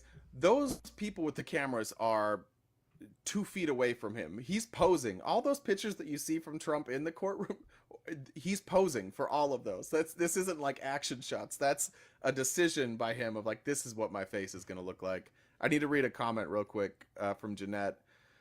Felice deserves this donation and much more. What does Jay even do besides sit there and try to look pretty? I love you both. Keep up the good work. I think that's fair. I don't think that's unfair. Who said that? Was it Jeanette? Jeanette. I don't. Thank Jeanette. you. Thank you, Jeanette or Jade, or I'm sorry if we're pronouncing your name wrong. I appreciate that. Jay does look very pretty. I think we can all Hi. agree on that. So, did you say something? I didn't hear you. I just said hi. That Oh, was okay. it. I'm just here Trump looking pretty. Trump added new members. Okay, so remember how we were talking about Rick Scott being there? So this is who was there. This is really funny. Trump added new members to his entourage, including Fox host Judge Janine. Judge Janine. So this is how you know Stormy Daniels' first day of testimony messed with Trump, and he was like, I need support. I need people like giving commentary. I need backup. Like, listen to it. He had Judge Box of Wine Janine Pirro, Newsmax host Greg Kelly. If you guys don't know who Greg Kelly is, he was literally hired to do an impersonation of Tucker Carlson. He's like Newsmax's like pretend Tucker Carlson. He's out of his mind. Andrew Giuliani. So right, is that Giuliani's son? Yeah. Yeah. Yeah. Giuliani's son, who's been saying some wild things outside the courtroom. I guess now he's inside. And Florida Senator Rick Scott. Like, what a ragtag group of people. You couldn't even get the real Giuliani? You had to get like the backup Giuliani? Yeah. That's tough. No, well, think about it. Judge Janine, remember it came out, or I realized I learned this year that Judge Janine's husband is one of the people that got a Trump pardon. Yeah. Yeah. Congratulations, Judge It's Janine. That's so I'm sure she's paying, they have a debt to repay. Kelly, oh yeah.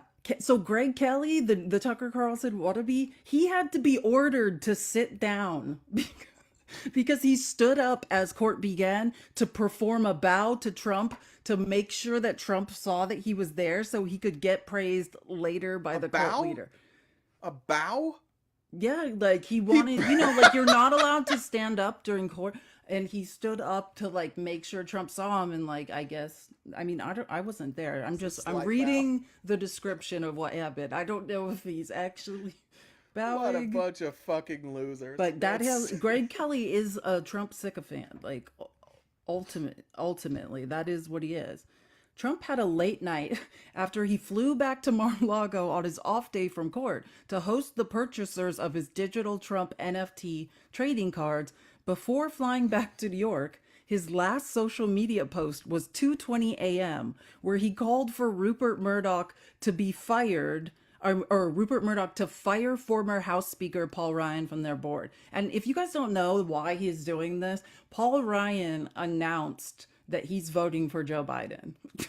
So that's why that's why Trump's having this like meltdown about Paul Ryan. Rupert Murdoch should fire pathetic rhino Paul Ryan from the board of Fox. Ryan is a loser, always has been and always will be. He was the weakest and most incompetent Speaker of the House in its history. Fox will sink to the absolute bottom of the pack if Paul Ryan has anything to do with it. Trump followed his usual routine when he arrived at the courthouse. Remember, we watched this. He read a Jonathan Turley article. Embarrassing. Which he reads one every day. Jonathan Turley is getting his articles read out loud every single day. This is a great deal for him. And he's at Fox comment. He's on Fox all the time now. Like it's an unholy partnership, those two. Nicholas resumed her cross-examination by continuing to press Daniels on whether she wanted money or wanted the story out to protect herself. Daniels continued to maintain that she wanted both, but primarily she wanted the story out. She then asked Daniels if she had a motive to get Trump. because he was against gay marriage and legalized abortion, which I thought was weird. Why? Like, doesn't that sound like something Trump wanted her to ask? Like, who Yeah, always that's says weird. they're trying to get Trump? That's like Donald Trump is the one that always is like, they're trying to get Trump, or he ran on getting Trump. That's what he says about Alvin Bragg and Letitia James. Like, and then what? That's just like a political question. Gay marriage and legalized abortion just brought that into it. I don't know. Yeah, weird. Anyways, Nicholas then brought up part of their main defense, that Trump's motive to keep the story quiet was to protect his marriage and his brand, not to help win the election. That is pretty much the only thing they can try to prove. I think when the defense mounts their case, like, that's what we're going to see, is a lot of witnesses who are going to say he loved Melania, like that was what he cared So about. much. He's a family man, because that is that the only thing that they can try to prove or have real control over, that they can refute, is intent. Like, whether his intent was to protect Melania or whether he was trying to win an election. So she then suggested that Stormy wanted even more money off her story after she received the money from Cohen by agreeing to a 60 Minutes interview and later a book deal where she received $800,000. Daniel said she did the interview for free and the book was about her life story, not just about Trump. Nicholas suggested that the only reason why anyone would buy her book was to read about the sex with Trump. That's why I bought it, to be honest.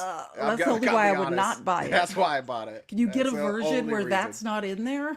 Yeah, I don't think he's wrong about that. That's not the only reason everybody did, but there are certainly people like me. Oh, did you buy it? The day it came out, it's been out for Oh, years. I didn't know you bought it. That's how I knew the part which they're never going to let in, but the part of Donald Trump ordering pizza, like his order was a pizza with mini pizzas on top.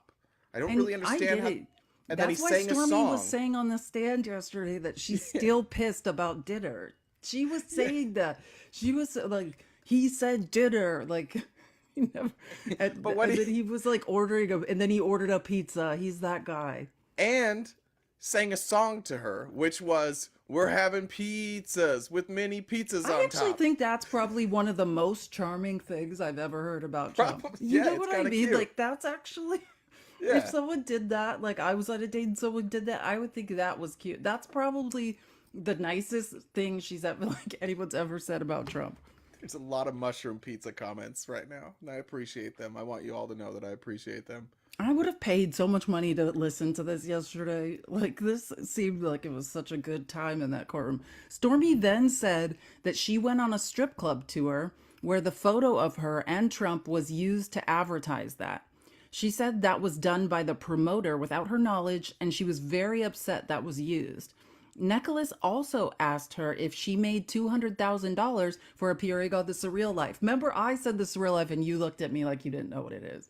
I just still don't know what it is. Yeah, The Surreal Life is like, picture the real world, but like never watched C The and Real D level celebrities. You know what I mean? Like people who you don't know who they are. And you're like, what is going on? It was on VH1. Wait, so I see the poster. So we got Stormy, we It's got a shit show. It's an absolute Frankie shit show. Munoz or Muniz. What is his name? Munoz. Dennis Rodman. Yeah. Yeah, that's these types exactly. This is a perfect illustration. I don't know the rest of them. I can't. I don't know because who you any of probably those are. don't. That's actually probably true because that's how the surreal life is. Okay, It's like people who have been canceled or trying to make a comeback or like had an addiction, like did something gross and like people hated them and they're looking for like, their redemption arc. How did I miss this show? I gotta go back and watch. I didn't have cable growing up. It's such a mess. Like people would be like ODing on the show. Like it's an absolute mess. That's what's okay. So $200,000 for appearing on This Real Life, and she agreed that she had. Nicholas then asked Stormy about 2 books she was currently writing and what they are about. She said one is about her husband and the other is a novel about a girl from New Orleans. Nicholas then asked Daniels about the tweet she wrote, responding to someone calling her a quote human toilet. God, if you guys have ever been on Stormy Daniels' Twitter, the things, the harassment that she gets, I don't know how she's even functioning as a human. Like, Can I say this as like as both a compliment to you and to Stormy Daniels? Is like there's kind of like two ways to deal with that, right? Like you can let it get to you, or you can laugh it off and like fire back. That's what Felice does too. Like the stuff that the comments that she gets, she either ignores it or like is pretty morbid about the things that she's she being says nice privately. after I start cry for 2 hours and make Well, them listen to it. yeah, but then like after that, then we make jokes about it. You joke, Yeah. like that's how you get over it. You joke about how crazy people are, and I know it's a coping mechanism, but it shows a lot of like internal strength that you just keep going, and you know what's being said, and you choose like I'm just gonna roll with the punches. I'm gonna laugh this off, even though it's horrific. Yeah, I know. She does do that a lot. And God, that's how she even was like today. The way she was on that stand, like just righteously indignant, like I'm telling my story. I'm a lot of things. You can insult me, but I'm a lot of things, but I'm not a liar type attitude. Like I really respected her for. So she asked her about, she wrote, responding to someone calling her a human toilet. She remarked that made her the best person to quote flush the orange turd down the toilet. Nicholas Clever. then Nicholas then said that she was clearly talking about Trump when she used orange turd. And Daniels asked her why she would think that. Explain that to me, would ya? Stormy Daniels was hilarious yesterday. Daniels said that she responds to hundreds of tweets attacking her online. I don't know how she does that. Yeah, and then there's a screenshot of the tweets. That was an actual tweet. So Daniels was then asked if she celebrated Trump's indictment by holding a special sale of her merchandise. Remember, this is what they were talking about yesterday when, like, the day Trump was indicted, like she said she posted something and then there was a link to her store. Sale of her merchandise. She said when he was indicted, people asked her how they could support her, and she told them by buying some of her stuff. She was also shown a tweet where she remarked that she was drinking champagne that day. Nicholas then showed several of the items that Stormy was selling on her website, including a candle. Catholics, do you know those candles like that are like Mary, the mother of Jesus? Yeah, That that you see at the dollar store.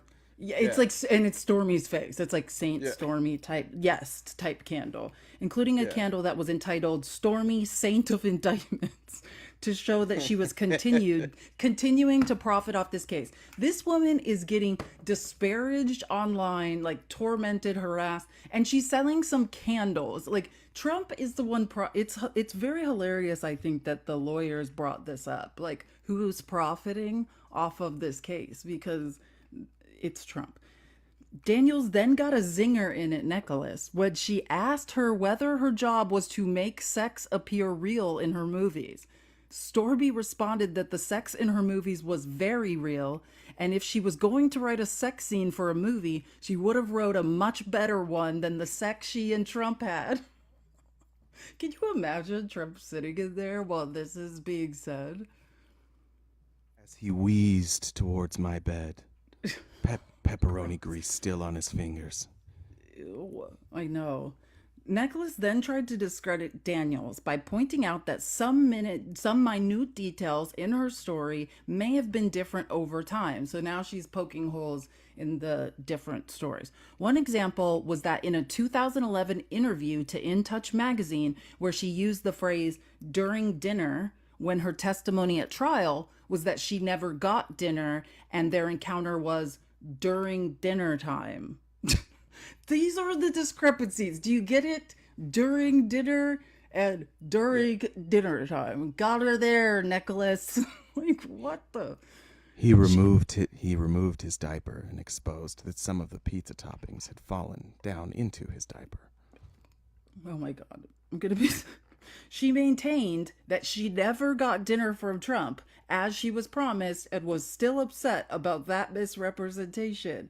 She said the worst thing Trump did to her that night to coerce her into having sex was lie.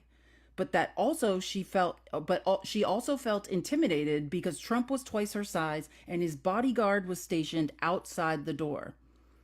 Nicholas also pointed out that Daniels testified at trial that Trump stood up from the bed in his boxers when she came out of the bathroom, but never mentioned that he stood up in the 2011 interview. Like, do you know what this is how serious they're trying to do this. She also pointed out that Daniels never mentioned in the 2011 interview that Trump made the statement, "If you ever want to get out of that trailer park," when she testified to that at trial. Daniels explained that the interview with In Touch was only 15 to 20 minutes and they didn't ask about every minute detail. She said the interview was an abbreviated version of the events. Daniels was asked why she had sex with Trump. She said her own insecurities led her to go along with what was happening and that he never threatened her or used physical force. She was asked if she truly believed that Trump was going to put her on The Apprentice after that.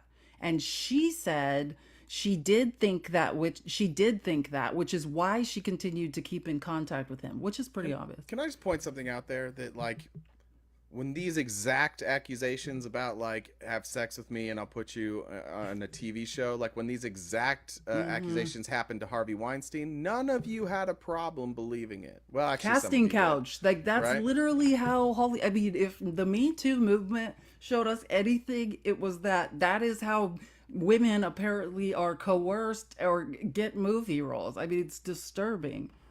But somehow it's unbelievable in this scenario that Trump would be doing the same exact thing. Like a Ziploc bag of tomato soup, he fell on top of me. Ew. Okay. Daniels was asked why she had sex with Trump, and that he never threatened her or used physical force. She was asked if she truly believed that Trump was going to put her on The Apprentice after that, and she said she did think that. That is why she continued to keep in contact with him. Nicholas pointed out that she took a selfie with a friend when she went to Trump Tower to talk about The Apprentice, suggesting that showed she wasn't afraid of Trump. God, since Daniels never said this was a sex assault case, there would be no reason for her to be afraid. Daniels was then asked if Trump was the biggest celebrity at the golf tournament. Stormy said it depended on what someone was a fan of, since there were actors, musicians, comedians, and athletes from various sports. She was asked if Trump had a big entourage of people following him around at the event. And Stormy said that Trump pays people to follow him around to give himself an entourage. Trump must have been at that table just like... He has a fluffer. I mean, he is paying someone $100,000 to print articles. Like, there's got to be a place for all of us. Just someone to hand him a pen. He leaned over and gently whispered, "Build the wall." Build the wall. Gross. Nicholas then ended her cross-examination by attempting to get Daniels to agree with her that Michael Cohen wired her the money for the story. She said, which is smart, she said the money was wired to her by her attorney, Keith Davidson. Well, and it's true. She was then asked if it was Cohen's money that was sent to her attorney, not Trump's. And she said she would have no way of knowing where the money came from that was sent to her attorney. Prosecutor Susan Hoffinger then conducted redirect examination. She asked Stormy what she meant when she said she thought she would be safer if she told her story to other people after she was threatened. She said that it is less likely for someone to carry out a threat if someone is watching. And part of the reason why she signed an NDA was so that it was documented if anything did happen on the likely reason why. She then reiterated that although that was her primary motivation for selling the story, she certainly was happy to also accept money in the process. Hoffinger also pointed out a variety of things that Nicholas omitted, which this is interesting stuff, when she was using documents to try and show inconsistencies in Stormy's testimony. She pointed out that the In Touch article contained a line that said, "This interview has been lightly edited." by the yeah, forgot to mention that part that it literally says it's been edited, and that the defense lawyer never mentioned that during cross. Hoffinger then showed Daniels and the jury some tweets from people that she was responding to when she made her posts online.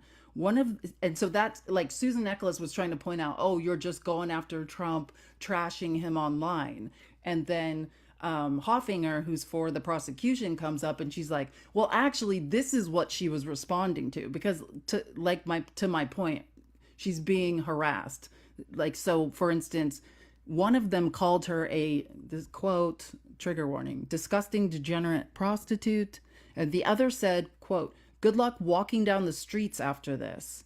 Stormy then said that those were tame compared to some others that she received, and that she had to hire security at one point because she felt unsafe. Yet all this stuff requires money. Like, people act like she's just selling candles, like profiting. Do you understand what it takes to be involved in legal action? I don't understand. She probably just breaks even. She's not making money. You don't sell candles when things are going well. You know what I mean? Like, yes, that's exactly what I was trying to say, but I didn't know how to say it. Like, she's like peddling her wares like at the market, trying to pay for a lawyer. Like, can I read real quick just a couple comments from Sully? What do Republicans and corn stars have in common? What? They are experts at switching positions in front of a camera. Pretty good. That's a good one. Sully again. What do you call a man with a mushroom pee-pee? Mr. What? President. Mr. President. We're finally calling him by the right name. Tanner said, back to abortion. Why don't pro-lifers celebrate their baby's first birthday 3 months after birth? Why don't babies celebrate their first birthday 3 months after birth? Why? It's not a joke. No, why don't they? If life begins at conception, why is their birthday not 3 months? That's a great question. That's a good question, Tanner. It's a really good question. For real, we're all like 1 year older or 9 months older or something. The prosecutor then noted that Daniels did not even testify in front of the grand jury that indicted Trump in this case. So does that make sense? Like, Stormy Daniels didn't even... Her testimony was not part of the grand jury testimony, meaning a grand jury was impaneled, a jury of Trump's peers, to hear the facts of this case. She was not there.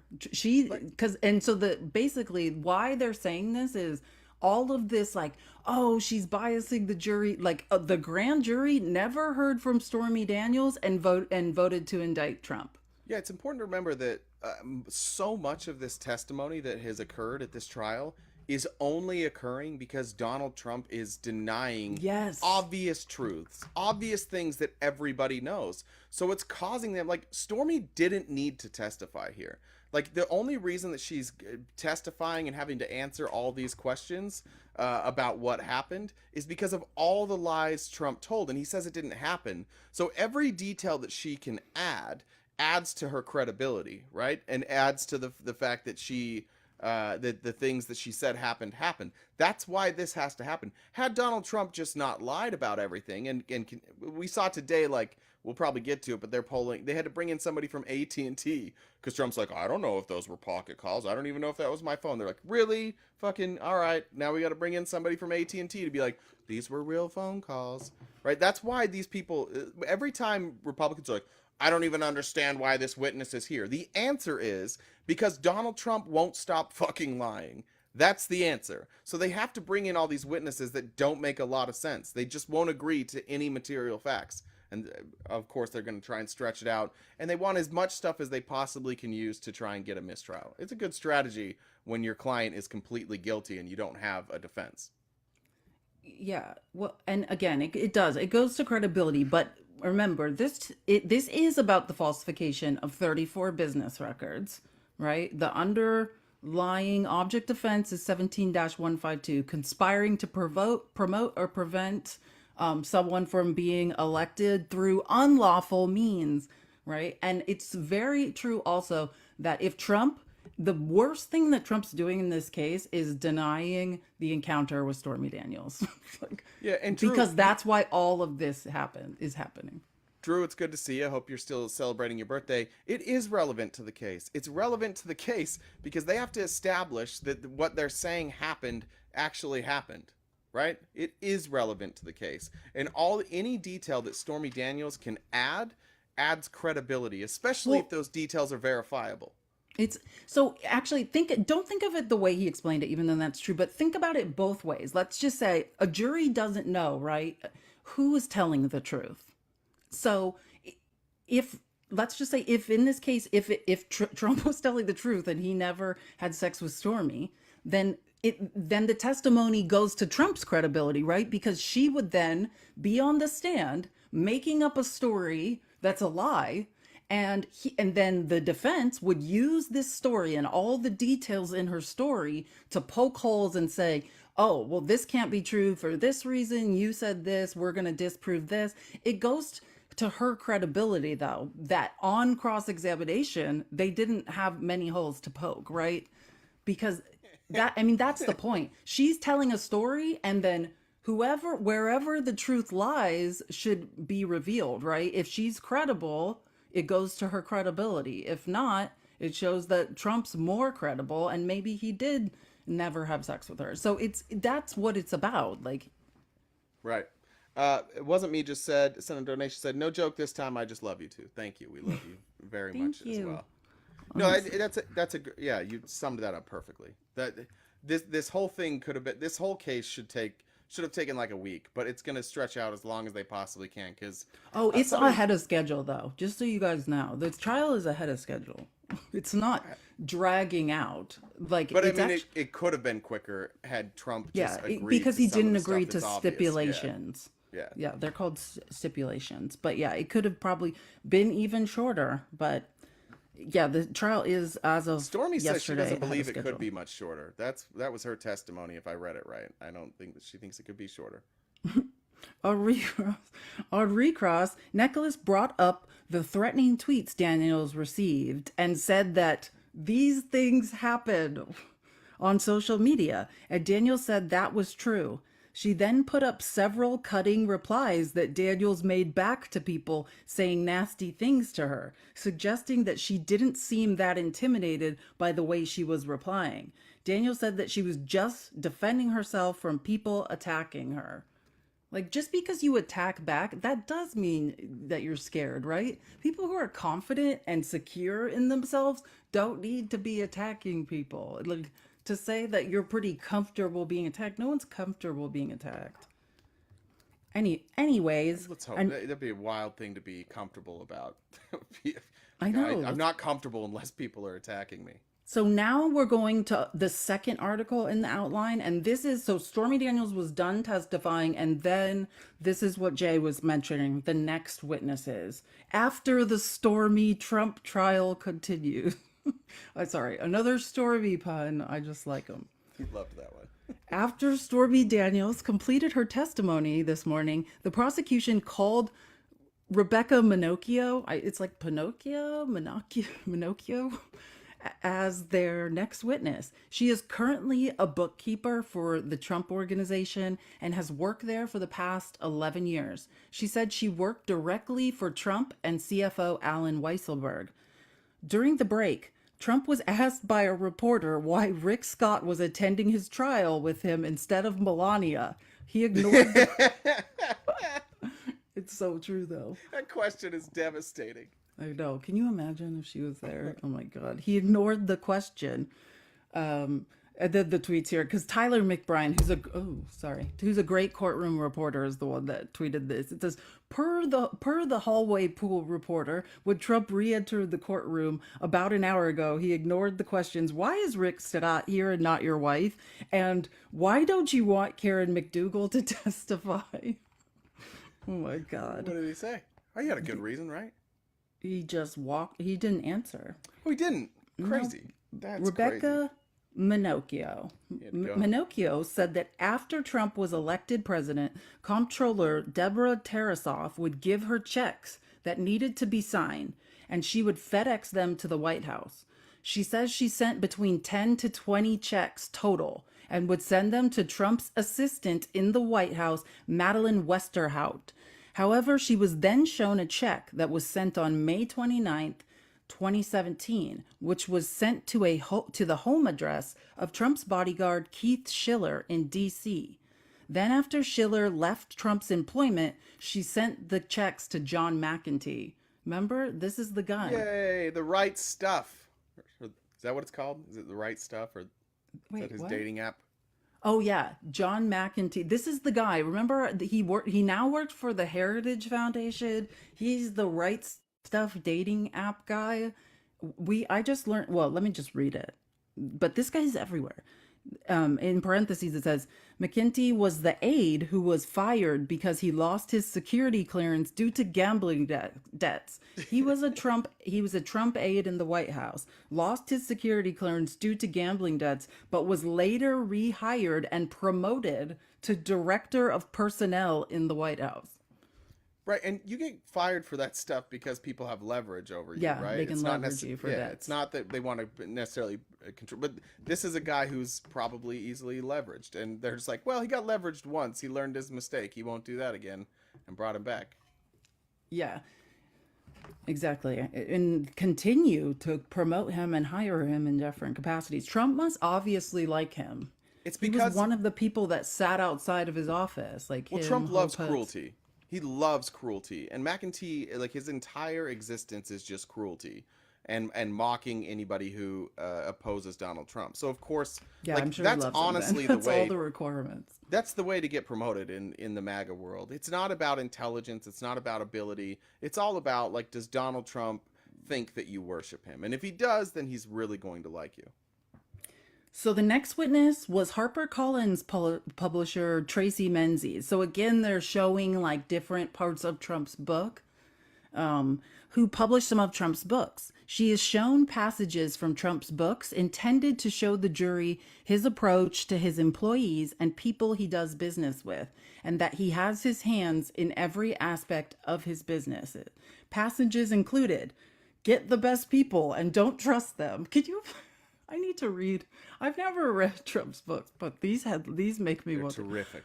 Always get even. When somebody screws you, screw them back in spades.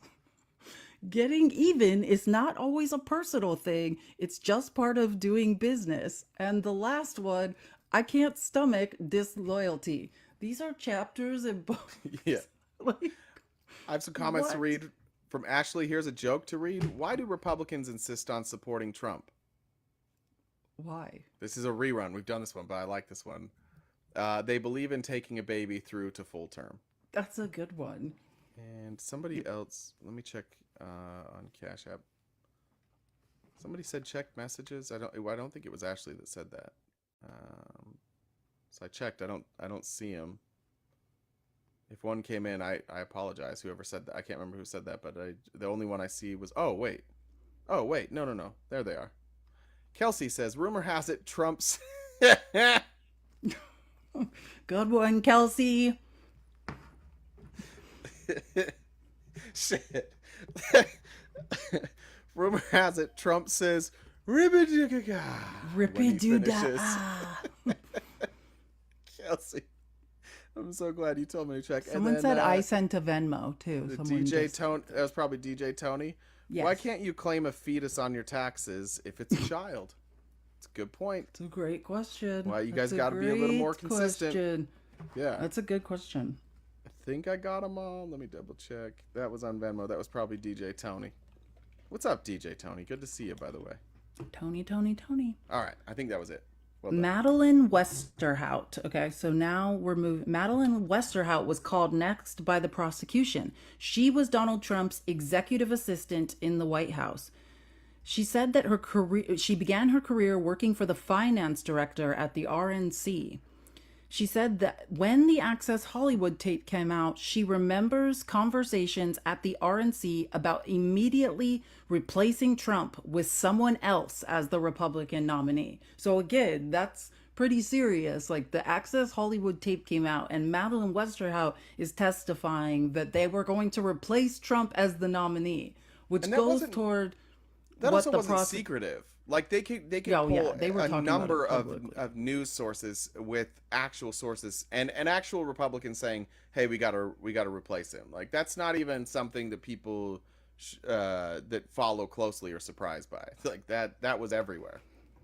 So, yeah, so she testified when the Access Hollywood tape came out. She remembers conversations at the RNC about immediately replacing Trump with someone else as the Republican nominee. She said that after he won the election, she began working out of Trump Tower to help with the transition and was given the nickname the Greeter Girl.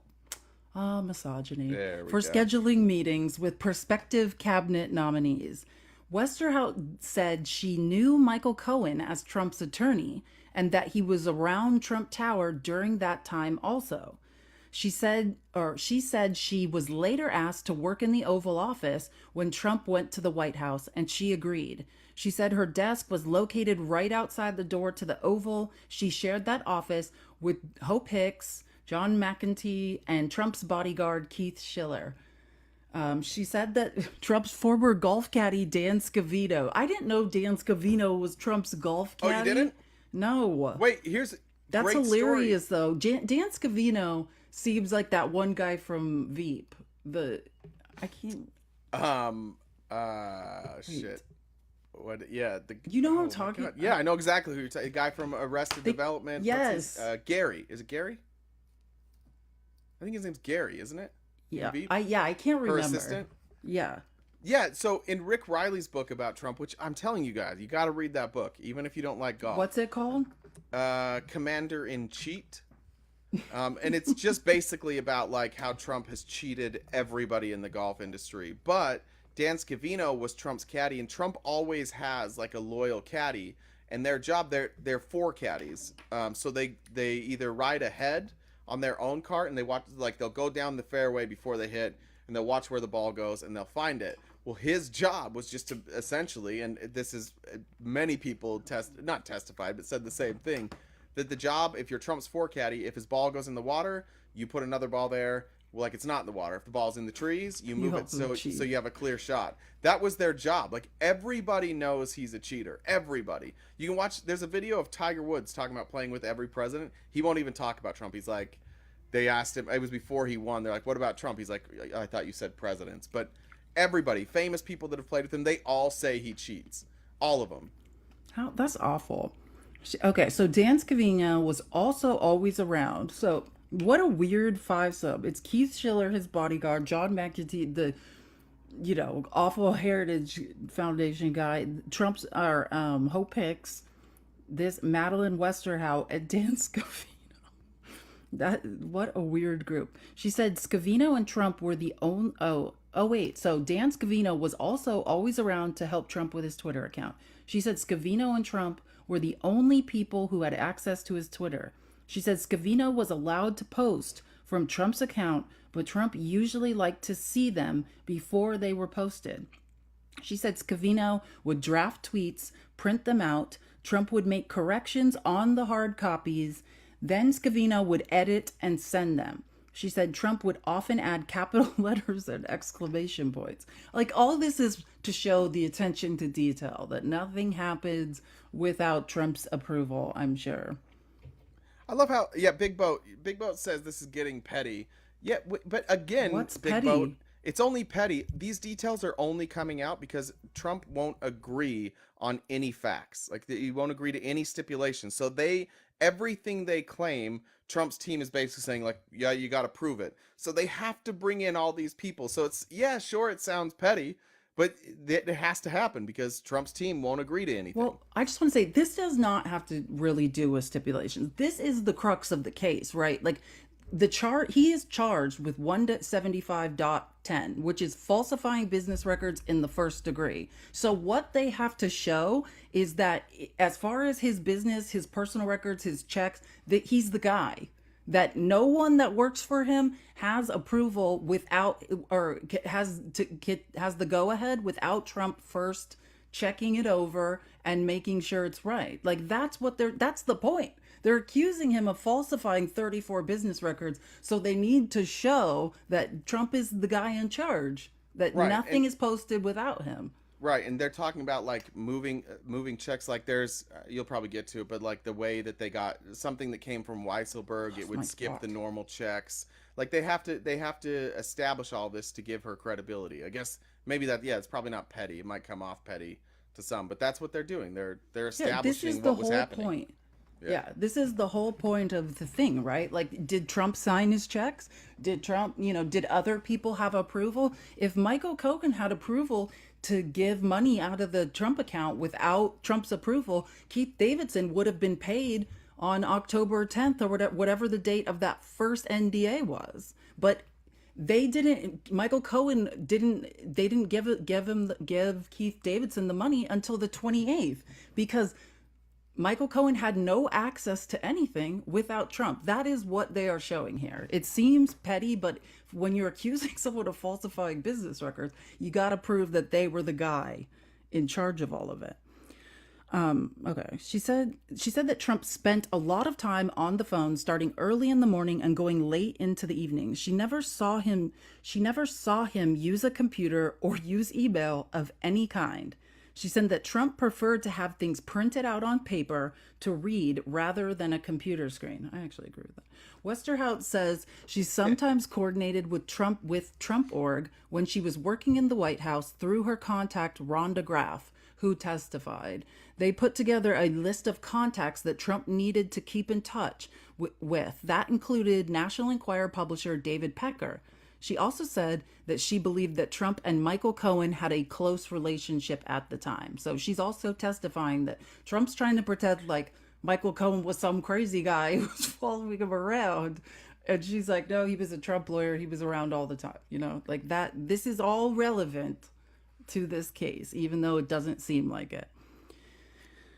In a significant piece of evidence, Westerhout says that Trump would sometimes have questions about some of the checks that were being sent to the White House for him to sign, and he would call Alan Weisselberg to talk to him. Now, if you didn't watch the Trump.org fraud trial, the first one where Alan Weisselberg perjured himself, like Trump's testimony has always been, right, that he didn't talk to Alan Weisselberg while he was president. That's Right, because what he had Trump has he said. divested. Well, Right. that's always what he said, was that it was like separation of church and state to make sure it was fair. So that's why it's so significant that she's like, no, he would call Alan Weisselberg about the checks. Okay, so sometimes he would have questions, or he have questions about some of the checks that were being sent to the White House for him to sign, and he would call Alan Weisselberg to talk to him. This directly contradicts Trump's claim for many years that he never spoke to Weisselberg while president to avoid conflicts. So that's why her testimony is important. The prosecution then admitted into evidence a key text message between Westerhout and Hope Hicks, which said, "Hey, the president wants to know if you called David Pecker again." Westerhout then broke down and cried about getting fired from her job at the White House because of her youthful indiscretions when she said some things I shouldn't have to a reporter at a dinner that she believed was off the record. She said she later wrote a book about it. On which was like, well, I think it says it in here, so we'll just read it. One more paragraph. On cross-examination, she said that she liked Trump and thought he was a good president. She was asked if the nickname Greeter Girl bothered her. She said she tried not to let it bother her, but people said she was unqualified to be in her position. She said that Trump was very close with Melania and his children. He said that sometimes he would call Melania and tell her to come to the window of the residence where she could look and see him in the Oval Office. So again, this is cross-examination. So this is Trump's defense lawyers. And remember I said, like, what they're trying to show is intent, that like Trump's a family man who cares about Melania. That's why they're having this witness be like, oh yeah, I used to wave through windows.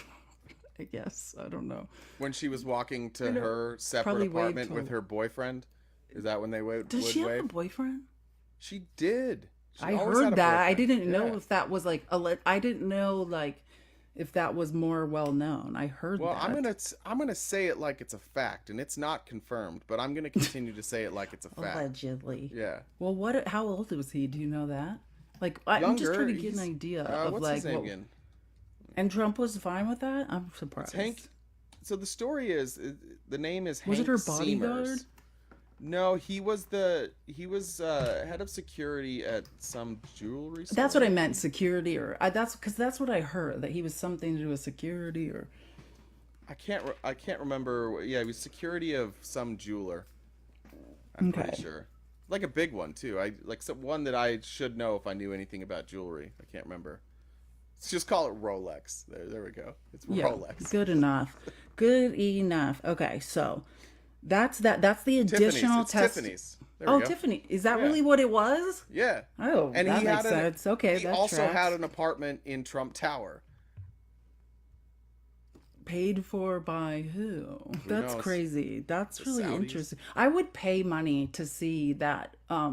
Well, the latest version of their NDA slash prenup. You know what I mean? That'd That be they're amazing. always Can you imagine how many amendments with like just insane things must be in there? If I could see any document, it might be that one.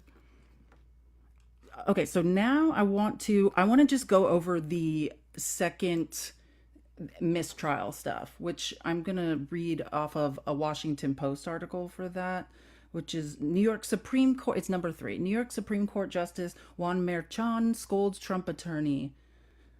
So again, there was a move. Todd Blanche argued for a mistrial. Why is this not loading? As soon as my computer loads. Okay. It's not loading on my end either. That's weird. I I'm just, trying to okay, click on it. mine just did, but it was really slow. New York Supreme Court Justice Juan Merchan blamed Donald Trump's attorney, Susan Nicholas, in court Thursday for not sufficiently objecting in real time to adult film actress Stormy Daniels' detailed testimony this week. So again, yesterday, remember coaching. they got in a whole dispute where they're like, why is she saying all this stuff? And he's like, why aren't you objecting? Like, I will sustain, So again, this already happened once, right? They asked for a mistrial and he said no. He's like, I was shocked you're not objecting. If you don't want this testimony in, object, and I will sustain it. So then, and remember I said, I think, like, it was my theory that probably they're trying to let it go a little and so they can ask for a Yeah. mistrial, right? Because it biases the jury. Because if not, right, yes, or on Tuesday's testimony, they had that whole conversation. Hey, I would have sustained the objections if you had objected more. In the future, if you don't think something's appropriate, please object. And then what happened on Thursday? She did it again. Yeah. Nicholas did not object, and during Stormy Daniels' testimony. I always But wonder how much of like the tricky thing with Trump lawyers is understanding like when they make objections or when they complain, how much of that is them knowing that them knowing what they're doing, but like appeasing Trump, right?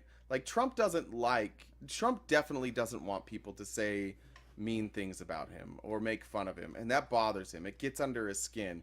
And there was plenty of reporting saying like when people would talk, Trump was consistently muttering. When they'd say something specifically like salacious, they even said they could hear him cursing under his breath, right? He hates that. So he's getting mad at his lawyers who are like, well, this is kind of our strategy.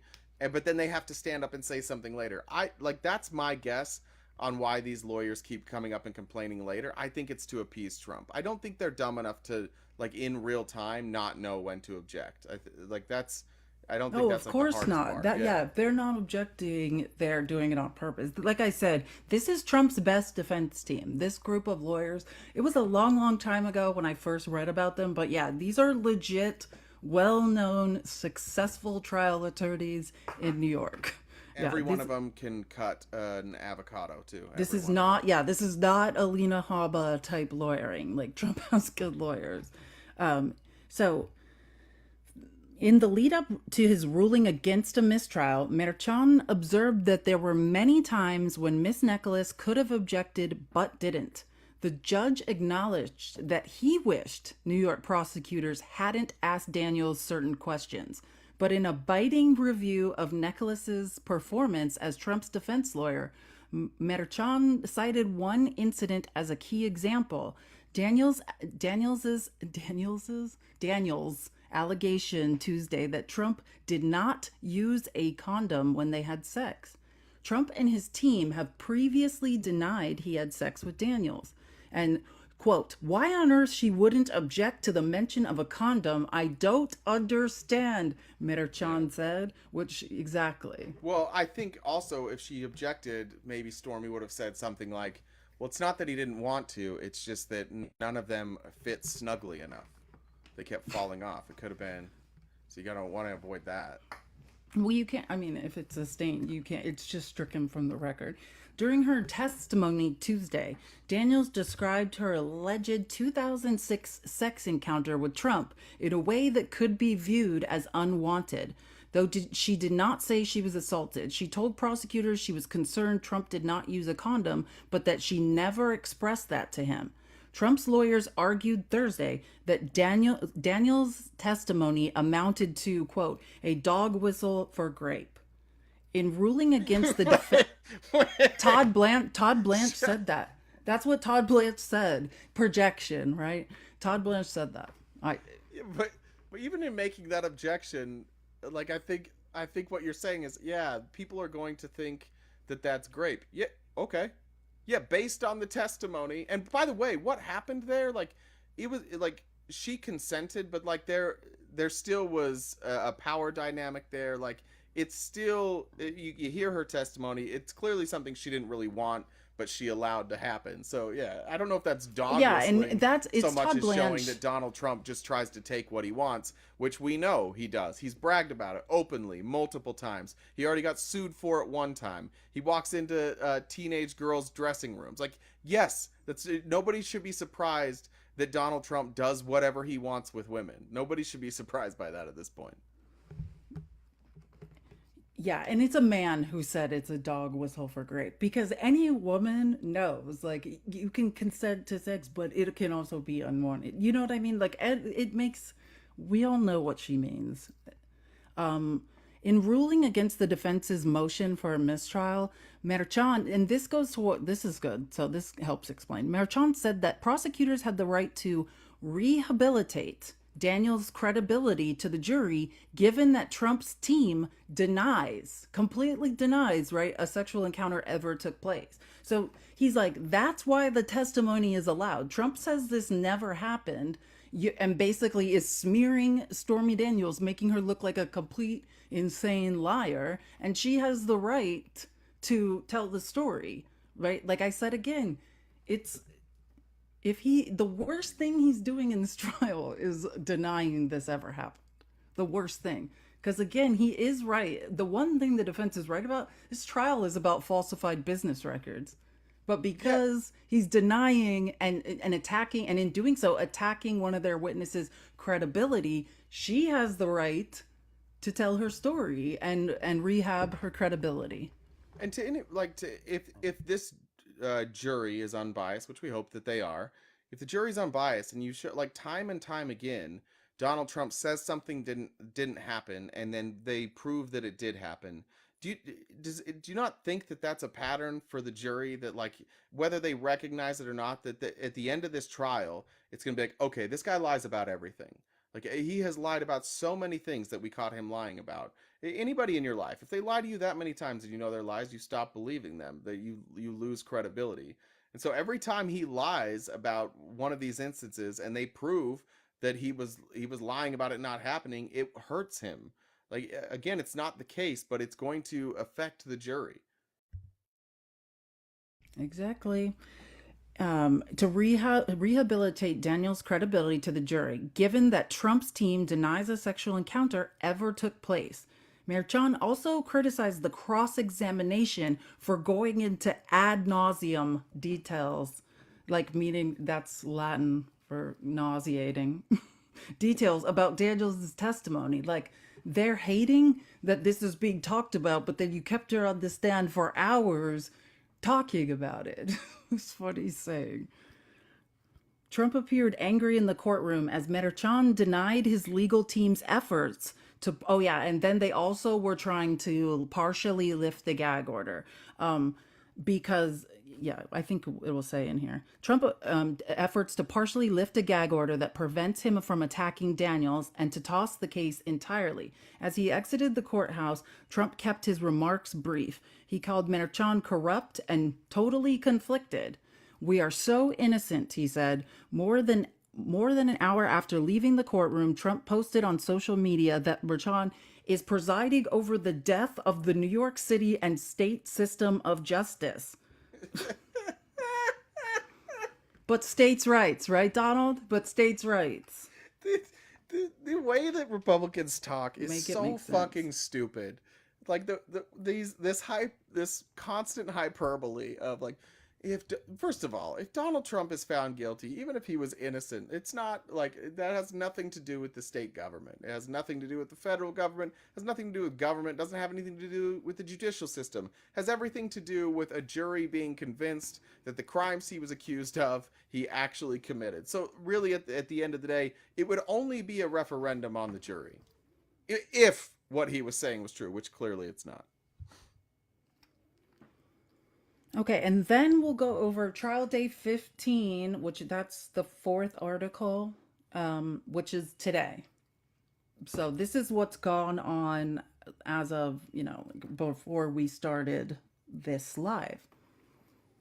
So Donald Trump's criminal election interference trial resumed today for the close of week 3 after an eventful day yesterday and the test. Okay, we don't need to read that.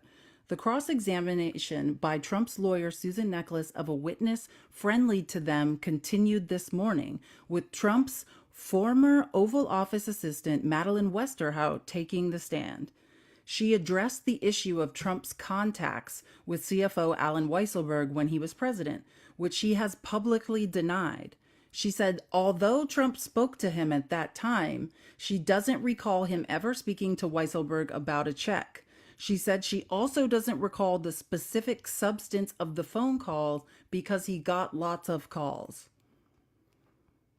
Okay. Necheles, yeah, that's what they say. Necheles then tried to introduce Trump's travel schedule logs from his 2016 campaign, but they were excluded by the judge because Westerhout was unable to authenticate them and said she hadn't seen them at all until her lawyer showed her them this morning. Do you guys understand how bad that makes Trump's legal team look? How incompetent? Like, they are trying to get this woman to validate Trump's travel logs, and she's like, I've never seen these. Yeah, my bad. Sorry, was I supposed to be prepared for that? Yeah, that's complete negligence. She said that Trump signed lots of things every day and didn't always read the things he signed, suggesting that he may not have looked at the Cohen checks. Yeah, so this is a witness that's trying to help Trump as best she can. But so she did say that Trump signed lots of things every day and didn't always read the things he signed, but that's contradicted by every single other witness who has testified in this trial and Trump's books. Suggesting he may not have looked at Cohen's checks, but this is also contradicted by other testimony that when it came to money going out, Trump scrutinized everything. Like, there was a witness that testified that Trump wouldn't sign off on invoices, like let contractors be paid until his bookkeepers had said, we're not paying the full amount. How, what will you take? Like, he forced every single invoice to be haggled over. Yeah, and even then, if it came back and he didn't like the amount, so he would essentially look at like, what were we quoted? What did we offer? And if the offer like wasn't low enough, then he would go like he uses everything like the settlement, right? He doesn't view a contract as a contract. He views it as a contract as like a starting point.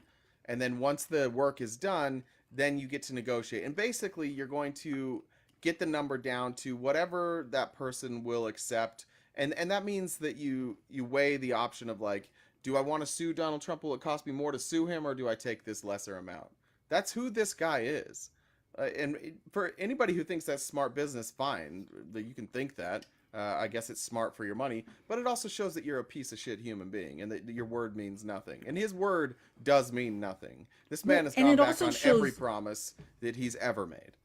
You guys want to know why people in New York would elect district attorneys or attorneys general that that promised to prosecute Trump. That's why Trump has alienated every single contractor in New York City he's ever done business with. Like, unless you've lived in New York City, I don't think you understand like how well it is understood that he is a criminal Yeah.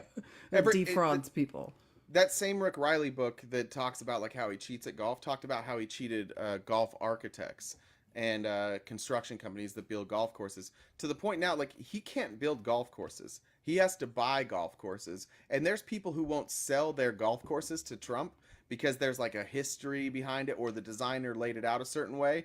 And Trump does this thing where he has to build a fucking waterfall on every hole, like these fake waterfall, or on the finishing hole. It's on called a every water course. feature.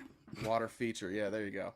And it looks tacky as hell. Like honestly, if you have a golf course that's laid out like they try and make it like fit into the landscape, right? And then you put up a big ass water feature, nobody wants that. And so people won't work with him. Golf course architects, none of them will work with him. Like there's probably 15 golf course architects that are renowned in this country. Every one of them won't work with him. There's like, no, he'll like, because even if we do a design for him, he's going to fuck it up. He's going to go and change things and make it look all gaudy and tacky. When he went to, I think it was Scotland, one of the courses he bought in Scotland, he bought it and then he was putting in a water feature, and the entire town said like boycotted him, and they're like, we won't not only will we not come here, we won't work with you, like we won't have people that come here to golf, we won't let them stay here, like no, we're not doing this. And he had to take down the water feature. But that's who he is. He's just a person who doesn't care about contracts or paying people or doing the right thing. It's just, and his book, his own book, tells you exactly that that's who he is. Yeah, I mean, it's so counterintuitive too. Like anyone who's been and done business, like it is a good idea to like find solutions that work for everyone, like a win-win. When you read Trump's chapters in his book, it's like there's no win-win. It's win-lose or nothing. Like he has to best people. So we're still talking about Madeline Osterhout. So on redirect examination, so meaning the prosecutor now is talking to her, Westerhout admitted that when Trump Org was sending checks to Trump's bodyguards home in D.C. for him to sign, that bypassed White House screening of incoming mail. The prosecution also brought out that she currently works for Trump's foreign policy advisor for his campaign, Robert O'Brien. Westerhout then I just have to say one thing. Westerhout then waved to Trump as she was leaving the witness stand after her testimony. She literally waved to him. Yeah, there's likely a pretty good reason for this bypassing the mailroom. The mailroom's there to make sure that your mail is safe, that anything that gets to the president isn't harmful. But Trump publicly is telling everybody, no, I'm not doing any business, right?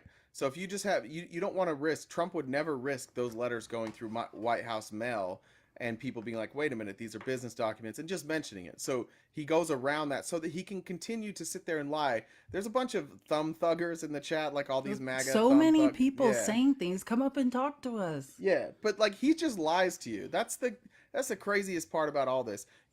We're telling you story after story after story of him lying to you, and you're like, good. We love him so much. We love being lied to. It's our favorite thing. We hope he never tells us the truth. That's what we want. Trump 2024. More lies. We don't have that much longer today because we're going to do like what is it called? Q&A at the end. Open mic. If opposition, if anyone wants to talk to us, open mic, that's fair. Open mic. Wants to talk to us now would be the time. If you want to talk to us about any of the stuff we're speaking about. Now comes the witness from AT&T. The next witness was Daniel Dixon from AT&T. He was the authenticating witness for phone records to corroborate the testimony of calls between Trump and Michael Cohen. On cross-examination, Trump's lawyer, Emil Bove, said that the records only show that a call was made and not what the substance of the call was. Then he absurdly suggested that maybe some of the calls were inadvertent pocket dials. Trump's butt is calling people over and over and over. No, And then Trump his was butt is busy. like, This is hey, where are funny. those checks? His butt also was talking to these people, which is crazy. So not only was his butt making phone calls, but also talking to the people on the other end. And it says, note, Trump was busy during this testimony making edits and highlighting certain passages of favorable newspaper articles and editorials that he had printed out on his table, as he has done every day. I got to get my homework done, guys. I got to do my Exactly. homework here. So with crayons. The next Yeah. witness was Jenny Tomalin, who was from Verizon, who simply introduced Alan Weisselberg's phone records. Like they have to have all these people doing these ridiculous things. Judge Juan Merchan then gave the defense a win after the morning break when he excluded an interview Trump did with Larry King, where he claimed he was an expert on campaign finance laws. So there's an interview Trump did with Larry King claiming he's a campaign finance law expert, Yeah. which would mean that he would have no reason to have done any of these things that sure he is. did if He he in sure fact is. was an expert, other than doing it intentionally to break the law. But that was excluded, so the jury's not going to hear that. That was in 1999, 16 years before this case, and that wouldn't necessarily mean that what he knew about the law that long ago would still be relevant in 2016. The prosecution then recalled their paralegal, Georgia Longstreet. She testified previously that she monitors Trump's social media posts. Oh, yeah, she's paid just to monitor Trump's social media. Several more tweets from Trump were admitted. One from 2018 trashed New York Times reporter Maggie Haberman and accused her of trying to get Cohen to cooperate with prosecutors against him. Oh, my God. But said that he didn't think Michael Cohen would do it.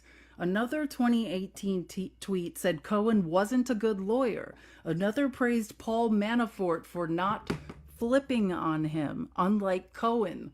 So this one said, this is the Paul Manafort one. I feel very badly for Paul Manafort and his wonderful family. Justice took a 12-year-old tax, among other things, applied tremendous pressure on him. Unlike Michael Cohen, he refused to make up stories in order to get a deal. Such respect for a brave man. Yeah, a man that had a Went to pardon prison. all wrapped up. A man who knew he was How going to get long a was pardon. Manafort in prison? Like 2 years before the pardon? I don't know. Let's see. I don't think it was that long. I think he Was it? It couldn't have been that long. I'll find out. Keep going. I'll figure it out. Another tweet during that same time period where he said that no campaign contributions were used to pay for an NDA.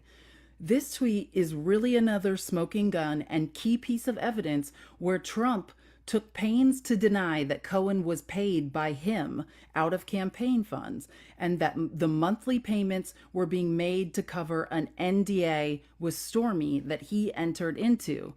These tweets are basically a confession that he was reimbursing Cohen for the Stormy payoff, just denying that campaign funds were used. Oh, that's bad.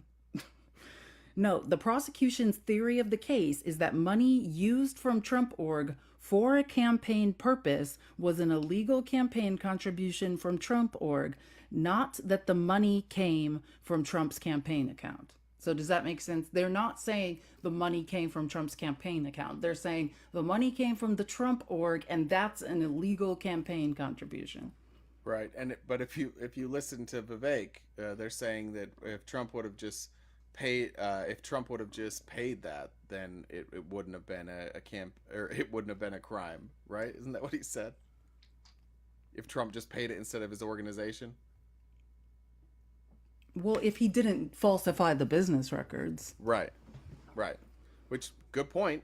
If Donald Trump wasn't so goddamn cheap and wasn't a liar, he could have got out of this. Like, none of this stuff ever had to happen. I think that's the important part here, is that, but because he chose to do it in the way that he did it, and just not be honest, like, you all would have still voted for him if he just came out and was like, yeah, I did this. Like, you all still would have. It was a miscalculation on his part, but that miscalculation led to a bunch of crimes, which he should be held accountable for. And that seems to be the thing that MAGA gets the most upset about is accountability. I think nothing makes a MAGA person more upset than having one of their own commit a crime and that person being held accountable, but even though they're the party of law and order. So here's some of the damning social media posts. Again, this is Longstreet. She's in charge. She's one of the 3 paralegals working on this case, keeping track of social media, public events, and other things tied to this case. They also analyze text messages, contact lists, and various investigative materials. Don't get what a big deal this is. This is Trump tweeting a confession. Like, no one's saying that Trump used campaign money to pay Stormy. No one's saying that, but for some reason, he's tweeting and clarifying it. He's saying, Mr. Cohen, an attorney, received a monthly retainer, not from the campaign and having nothing to do with the campaign, from which he entered into through reimbursement a private contract between 2 parties known as a non-disclosure agreement, or NDA. These agreements are very common among celebrities and people of wealth. In this case, it is in full force and effect and will be used in arbitration for damages against Miss Clifford. That's Stormy Daniels. That's her real name. The agreement was used to stop the false and extortionist accusations made by her about an affair. This is literally a confession. I was just gonna say, he's just confessing now? Despite already having signed a detailed letter admitting that there was no affair prior to its violation by Miss Clifford and her attorney, this was a private agreement. Money from the campaign or campaign contributions played no role in this. Exactly. They're saying that money from the Trump org was used, and because it was money from the Trump org, that's an illegal campaign contribution. Interesting. I didn't remember those tweets until right now. Was that from that California lawsuit? Is that where they pulled that from? No, this is from Twitter. I know, but there was a California lawsuit. I think they used those tweets. No, this is the paralegal. Madeline Longstreet is one of the paralegals on this case who is in charge of finding evidence, doing investigations and evidence, and she's presenting this as evidence in this case. Yeah, I just think that was evidence was also used in a California case. That's what I'm saying. I think this was used before. Well, when he's tweeting this is when Stormy Daniels broke the non-disclosure agreement and had what's his name, the guy in prison now that defrauded his clients, Avenatti. That's what Trump's referring to. That her and her lawyer broke the NDA. This is during that period, I believe. And there was a 2018 case in California about this. I don't know if that's where she got them, but these were included in the 2018 case in California. It was a civil case. Another tweet during the same time period where he said that no campaign contributions were used to pay for an NDA. This tweet is really another smoking gun and key piece of evidence where Trump took pains to deny that Cohen was paid by him out of campaign funds, and that monthly payments were being made to cover an NDA with Stormy that he entered into. These tweets are basically a confession that he was reimbursing Cohen for the Stormy payoff, just denying that campaign funds were used. The prosecution's theory of the case is that money used from Trump's org for a campaign purpose was an illegal campaign contribution from Trump org, not that the money came from Trump's campaign account. So yeah. Longstreet then... Before we do Q&A, keep going. I just need to run in the bathroom before we do Q&A. So go ahead and keep going. Okay. Longstreet then introduced a series of text messages between AMI's Dylan Howard. That's the guy he's basically David Pecker's number 2 at the National Enquirer.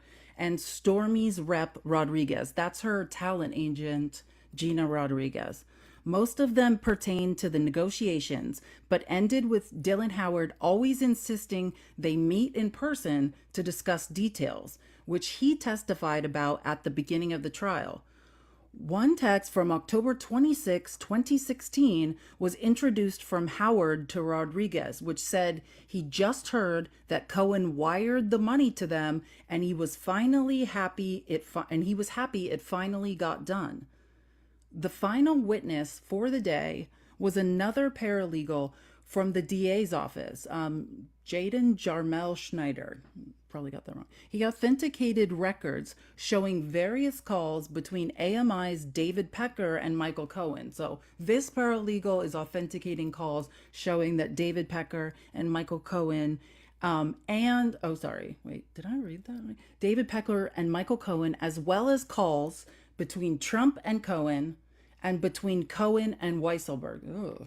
Okay, so that is important. So Jaden Jarmel Schneider is a paralegal who was brought on the stand to confirm various calls and text messages between. So David Pecker and Michael Cohen were talking, then calls between Trump and Cohen, and then calls between Cohen and Weisselberg. Most are during that crucial time period in October 2016.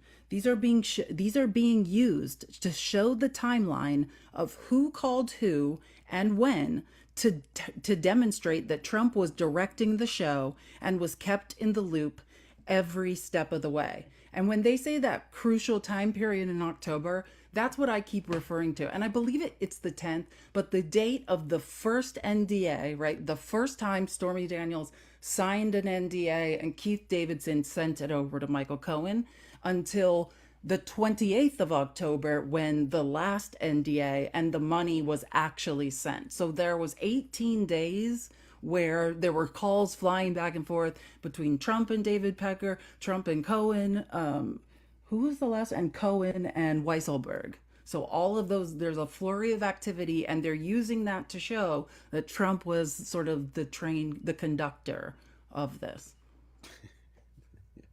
Wait, let me just read. Yeah. Oh, and there's one more chart, and there's one more paragraph, and then I was just picturing Trump in a conductor outfit. A train conductor. Yeah, I feel like he probably like that's his pajamas. He has train conductor pajamas. Okay, I did butcher this paralegal's name. It's not Schneider. It's Scheider. No N. I don't know. Jarmel Scheider also introduced a chart. I wish I don't have which explains why there are 34 criminal counts. Oh, I wish I could see the chart. 11 of the counts are for the separate checks written to Cohen to reimburse him for the Stormy payoff. 11 of the counts are for the invoices used to cover up true purpose of the payments, and 12 are for the fraudulent ledger entries that the payments were for legal expenses. So it's the actual checks, the invoices for the checks, and then the ledger entries. Got it. Well done, Felice. That's Felice. We're walking learning. Through. Every day she does a remarkable job walking us through that case. Shout out, Felice. Well done. It's Friday. We made it. The box is now open. We are just, That's what she said. Whatever you guys want to say, you're welcome. Will you drop to say my it. extra account? Yeah. Because we don't need that anymore. Let's do that. Yay. Who wants to talk to us? Pizza with little pizzas on top. We're having pizza. Pizza for breakfast. I love that. How's it going? Good to talk to you again. What's up? Well, first off, thank you for legal story time. That's awesome. Because of you guys, I actually have started reading the cases and the case documents. So thank you for awesome. that. Yeah. I was also thinking about it. I knew it was you, but I wasn't sure, so I did it because I was, I had like something else up. I was like, oh, no worries. Yeah, I was thinking about it, and I realized that these indictments, and the 2016 election with Trump and all this stuff would never have happened if Trump just got more spankings as a child. That's really who should be on trial, his mommy. No, Trump probably was spanked. He was traumatized, I think. I mean, that's how you end up being a narcissist. The thing is like narcissists don't have effective empathy, but it is important to remember they're that way because of abuse. Like, it's true. I mean, I know about APD and all those kind of things, and you're absolutely right. Exactly right. That's not near as funny. This is not. Yeah. I know, sorry. Thanks, sorry, I know yeah. I ruined it. Boo, boo, boo. I do have a serious question, though. So I read that the prosecution said that they're likely going to rest at the end of next week. Yeah. Does that mean that the defense then calls their own set of witnesses?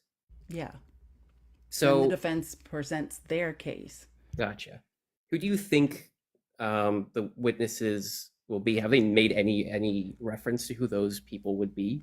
Is there a list? Will you? Oh, I can use my computer I don't know now. if there's an update. I'm so used to not being able to touch my computer. And this is not me asking you to do homework for me. Like, if you can even just be like, go here, and I'll look it up. I just No, couldn't that's what find I'm it. at. We love this. Yeah. Is there a defense witness list in the hush money case? That's what we would Google. I don't see any list. I'm not sure. I mean, it sounds like maybe Judge Janine, maybe Rudy's kid. I don't know. I mean, I don't know who you would call. I'd imagine. I have no idea who you would even call as a witness. Who to are be honest. Yeah, Trump I don't trial either. witness? Here we go, guys. You guys, it was the first thing that came up. Who are Okay. the Trump trial witnesses in the hush money case? This is from Reuters. Let's see. Donald Trump's historic hush money trial. Blah blah blah. Trump's former lawyer. Oh wait, what did I read? Who are the Trump trial witnesses? Oh, these just might be the defense because they just named Yeah, the same I don't old see people. anything that's David updated. Pecker. Like it, I mean, we just have to think about what the intent is. Like, they're gonna want to show that Trump cared about Melania, that his primary concern was her, Family. right? Yeah. Yeah, and his family. Yeah, that's what it kind of. Yeah, so that's who would be testifying to that. I mean, that's probably who the witnesses are going to be. Like, who could that be? Yeah, it would have to be like inner circle people. Well, and Donald Yeah. Trump. Do you think? Yeah. I mean, I'm kidding. Trump. But how many times? Every court case Trump has ever been called to court about, he says he's going to testify the never whole does. time, and you would be. I mean, it's talk about a self-inflicted wound. Yeah, no Ballistic kidding. podiatry. If he gets on that stand, that would be the dumbest thing he's ever done in his life. I'm But not he's here to still protect pretending. my own credibility. Basically. Yeah, I agree with you. Yeah, I can't find anything. I don't know. It doesn't look like anybody's even reporting on this yet. And that's a hard one.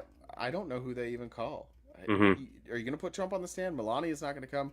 So then what do you have? You're left with maybe Weiselberg or some assistants or some friends who can say like, "Oh, Donald told me that this Yeah. was to protect Melania."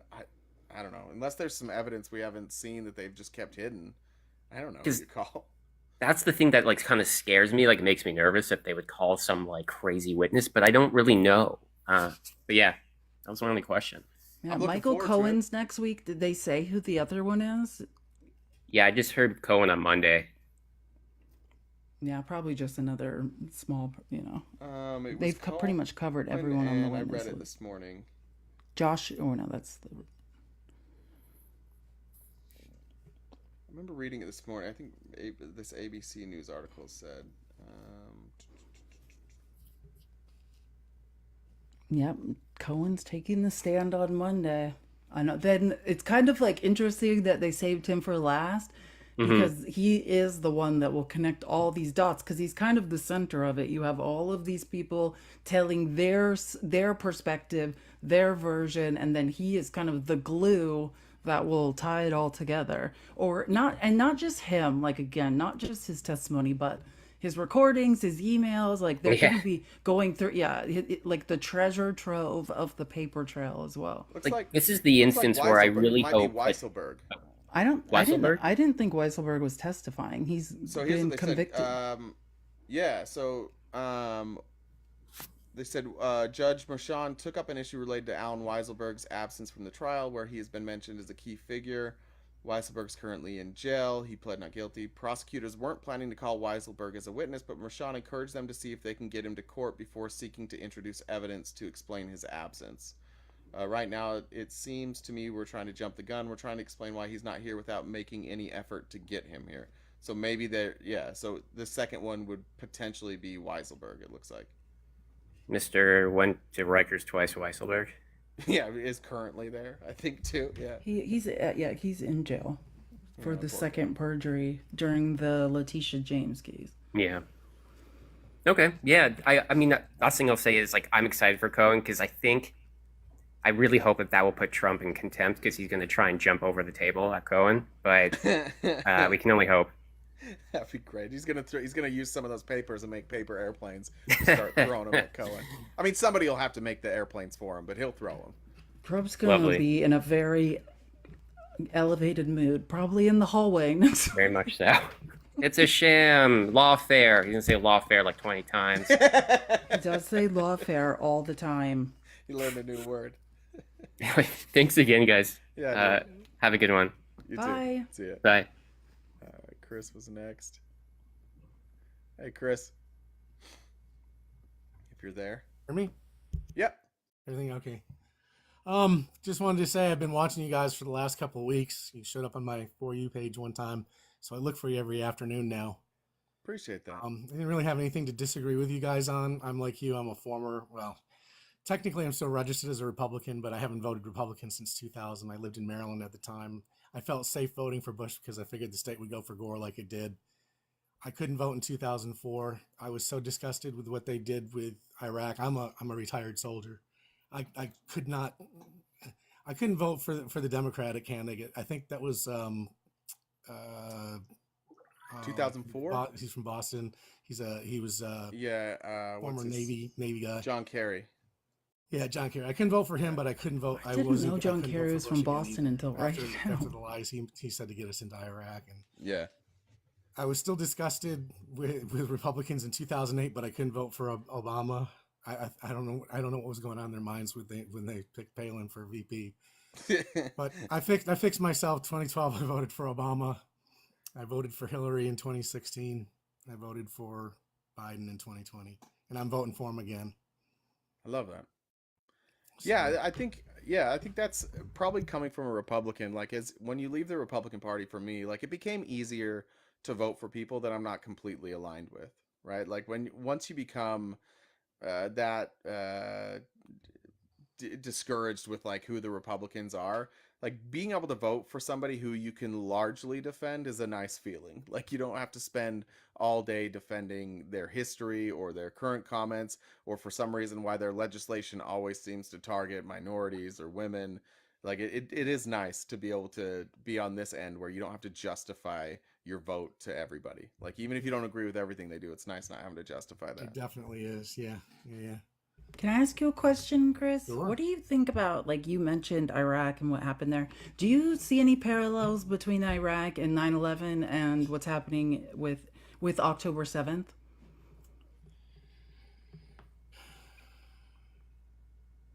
In terms of, like, 9/11, we were attacked on U.S. soil. Like, to me, it seems like the best parallel. Like, it reminds me all over what's happening in Palestine of, like, our decision with Iraq, and how, in retrospect, Americans, no one looks at the Iraq war and says, oh, that was a great idea. Yeah, well, I mean, I guess why I hadn't really thought about it in those terms is because 9/11 was on American soil, and the Well, October 7th attack exactly. So was I'm in the Middle East. comparing Israel is the United States in my analogy. Do you know what I'm saying? They're a smaller us. Well, Like, I'm not saying we're not. I'm like, do you see what I'm saying? I'm just comparing yeah, the well, I two. think there's other parallels there as well if you're looking at it that way, because we've been kind of aggressive in the Middle East, and that was their response to us. We might feel it was unjustified, but it's the same thing. Somebody in the Middle East attacked Israel, feeling they had some justification. And if you really want to boil it down, maybe they had a small amount of justification, but the methodology that they used is what's really the biggest problem. Unfortunately, Israel's response, I don't think, was as measured as ours was, because we went after the bad guys. They may be getting bad guys with what they're doing, but they're killing a lot of Palestinians who didn't have anything to do with it. And that's what bothers me the most about that. I'm glad Biden is finally getting some backbone into it, and he doesn't have to worry about treaties preventing him from doing it. He's saying, look, you're not going into Rafah, or you won't have our weapons to do it, or our armaments to do it. Yeah, and just for everyone, I don't know if on what I think it might have been Tuesday, our show on Tuesday. We were talking with Ohad about this situation, and I pointed out that there is a report was going to be released on Wednesday by the U.S. State Department. Basically, what the United States is going to take a position on whether or not Israel has committed crimes. And that report has been delayed. Shocker. I'm not surprised. You So mean they war have not crimes? released that report yet. So, and they didn't say when they finally came out, I believe it was Thursday, and said, obviously the report's delayed. I found one mention of that in the Washington Post. They did not give a new release date. So I don't know, but I will be watching out for that because, like, that will be the first official statement from the United States government on what their investigation has shown happened. Right. So you mean you're referring to the war crimes when you say crimes? Potentially, yeah. Potentially. Potentially. I mean, we don't So know what they're going to get, say. I mean, it could getting the be Hague like involved. collective punishment is a war crime, period. But it's not necessarily limited to war crimes. It's a report on what, if any, crimes have been committed by Israel during this time. It's an investigation. Like, we don't know what those crimes could be until we get the report. Maybe it will say no crimes, everything was justified. We don't know. Well, That's what I'm saying. That's why I well, want I see what to you're see saying. the Yeah, report. it'll be interesting to see what it reports on, but I well, worry the that there might. Republicans are threatening them not to release it. The Republicans, like Jim Jordan, I think Andy Biggs was one So of them. surprising. Yeah, they sent a letter basically saying, like, if you accuse Israel of war crimes, we're coming after you. Like, how dare you accuse Israel of anything? And so then I How think it much got money does delayed. Jim Jordan get from AI Pack? But I don't know how much. Have you ever looked it up? I've never looked it up. I I bet wonder it's a lot. how many signatories were on that letter. Do you know? Because it would be interesting to know everybody that signed it, whether they're Democrat or Republican. How much money are they getting from AI Pack? There's Because 12 I think we'll Republican. find there's a correlation of some sort there. I mean, if I read them to you, it would be. I don't know if it's in this article. There were 12 Republicans. I know Jim Jordan, Andy Oh, only Biggs. 12? That's surprised they didn't have more. Yeah, I think it's mostly the Free Dumb Caucus. Was Ted Cruz one of the signees? I think it was House Republicans. So I Just don't House think only. Okay. I think so. Yeah, maybe not. Oh no, no, here it is. It's oh, did Comer. I have this backwards? Maybe I'm mixing up two different ones. Maybe this was from the Senate. I'm mixing up then what the Republicans put out, the Freedom, but House this was Republicans. Tom Cotton. No surprise there. Um, yeah, yeah, that should surprise nobody. Was Just Hall asked? I mean, Josh Hawley from Missouri, one He'd of them. have to be. I'm not seeing the signatories on it. I'll have to find out. Why I is wouldn't be that? That's surprised. weird. I would be more surprised if Ted Cruz isn't on that list than if he All right, was. here it is. So it's Tom Cotton, Mitch McConnell, Marsha Blackburn, Katie Britt, Ted Budd, Kevin Kramer, Ted Cruz. Good call. Ted Cruz's signature is horrendous, by the way. Bill Haggerty, Pete Ricketts, Marco Rubio, Tim Scott, Rick Scott. Tim Scott. So let me just, so again, the report has been the subject of intense debate for months across the administration and has already led to deep divisions inside the State Department, where some offices have expressed doubt over Israel's assurances that it has used U.S. weapons without violating international law during its 7th-month war in Gaza. The report will also weigh in on whether Israel has impeded the delivery of U.S. humanitarian assistance. So it's also about the blocking of aid. And it comes at a pivotal moment in the war. Israel appears to be on the precipice of an incursion into Rafah. So that's why I'm upset it wasn't released on Wednesday. But as soon as that report comes out, I will be It'll be reading it and interesting I will to let you see. guys know. It'll be interesting to see and hear it. It'll be nice to watch Republicans threaten them too. I mean, that's what they say here. They say that in the letter that such actions, considering war crimes for Bibi and other Israeli officials, they say such actions are illegitimate and lack legal basis, and if carried out, will result in severe sanctions against you and your institution. This was sent to Kareem Khan. So just And what threatening the organization ICC is and him. what's his organization or her organization? The ICC, the International Criminal Court. Wow. Yeah. Well, they're already mad because of Jack Smith came from there, so I guess Yeah, that's a good point. just more reason for them to. Well, you know what? That's the only thing. The Republicans in the House, they talk about, well, we're gonna lead. Well, what have you led on? We're gonna do stuff, and the best they've been able to do is replace a speaker. Yeah, kind of. Like, Well, yeah, yeah. Well, took but a you know while. what? The thing about it is, Mike Johnson's now owned by Hakeem Jeffries and the Democrats in the House. because they Part of the saved deep him. state. He joined us.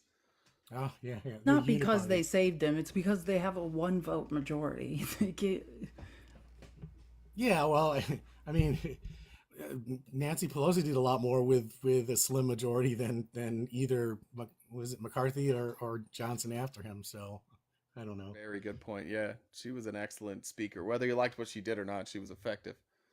Yep, credits for her effectiveness. Yeah. Speaking of speakers, did you hear Trump was threatening? I think is it Fox News that former Speaker Paul Ryan works for? Yeah, he demanded that he be removed from Be the removed board.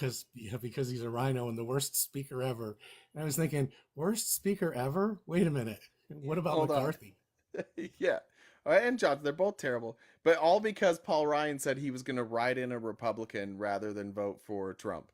And so now he needs to be removed. He's write-in. I thought I must have misheard it. I heard Biden, but write-in and Biden are close. Yeah. No, he said he's going to write in another Republican on the ballot. So it's not even like he's switching to Biden. He just said, I'm going to write in somebody else. Well, that'll effectively help Biden. That'd be amazing if it came down to that vote. He lost by one vote. That would be the greatest thing that's ever happened to this country. Yeah. Yeah. I worry about the electoral map right now, though, because there's so many young people. I don't want to say that they're wrong. I think maybe I would characterize it as misguided, and I'm not trying to. I can see the hate mail coming in now, but have fun with that. I just think that they're not taking into account the treaties that we're bound by and that the president has to honor, and so they're really really upset about our support for Israel, but we really didn't have a choice. Yeah, I don't think that's uncommon for like younger voters to be completely disillusioned with the choices. Historically, younger voters don't show up to vote, and it's for that reason. Like again, you're not as jaded. You maybe haven't seen this before, so it's just I think when you're younger, usually you hold on to those principles a little more tightly than you do as you get older. So when I look at just the sheer numbers of those are potential votes for Democrats, and every one of those younger people that vote is a bonus for Democrats. I don't think that those are votes that necessarily Democrats have to rely on, and I don't think they're going to go vote for Trump. I think they've been really effective in getting Joe Biden to take a different approach with Israel. I think they've been really effective in getting the country as a whole. I saw a poll the other day that said now more than half of Democrats believe that what Israel's doing is war crimes, which is a massive change from October 7th. That's true. Yeah. That's true. So we'll see. All right, Chris, anything else?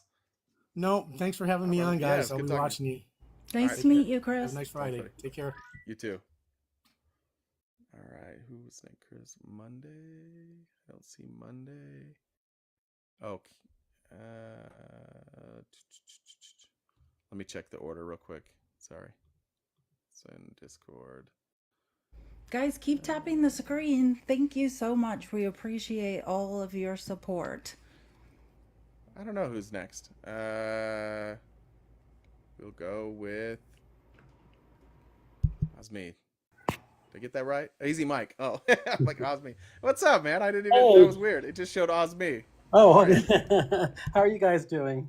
Good, man. How are you? Oh, great.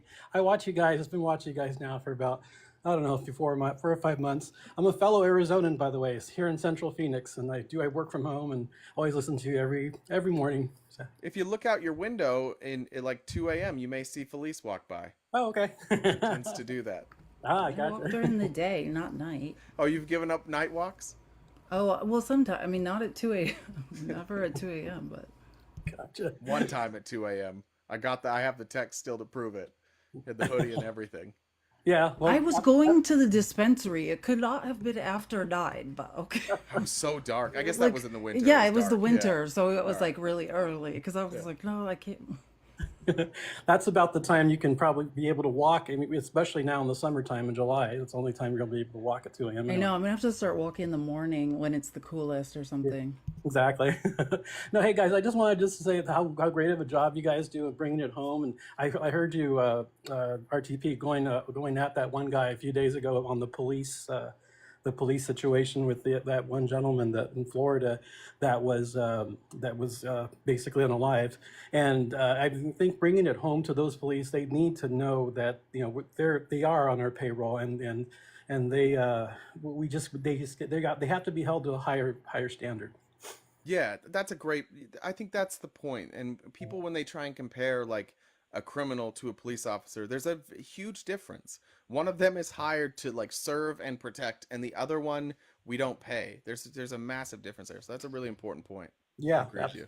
absolutely. And I just think just bringing everything home, just the whole situation, because I mean, we're under a dire situation here. I mean, people don't seem to get the feeling that this election is everything. I mean, we have our whole democracy on the line, and if we don't vote the right way for Biden, then we're going to be really screwed. I mean, Then we're going to lose one, maybe two Supreme Court seats. Like, that is the reason we need to elect Biden. Is Clarence Thomas has passed his life expectancy, but in the next 4, definitely 8 years, there's going to be 1 or 2 Supreme Court seats, and whoever is in that White House is going to fill them, and that is a lifetime appointment, as we all dread.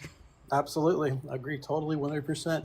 And it's just me myself as a member of the G community and a Latino. I mean, I have 2 strikes against me here, so I mean, everything my whole world can just collapse. I'm already thinking of where should I go, to Europe, to Spain, to France, just trying to think ahead, because of goodness, it's really weighing on me. But when you guys talk about this, and it really brings it out, and I'm glad that you're reaching people that you may not even know that you're reaching. So that's a good thing. So. Appreciate that. Thank you. Thank you so much. Yeah, sure, no problem. Just wanted to say that, but you guys have a good weekend. Thanks, Mike. You too. All right, take care. See ya. You know what else was interesting? That Ben Dowd Arrow last night, if you guys caught Facts Still Matters Live, he had a medical sociologist, Dr.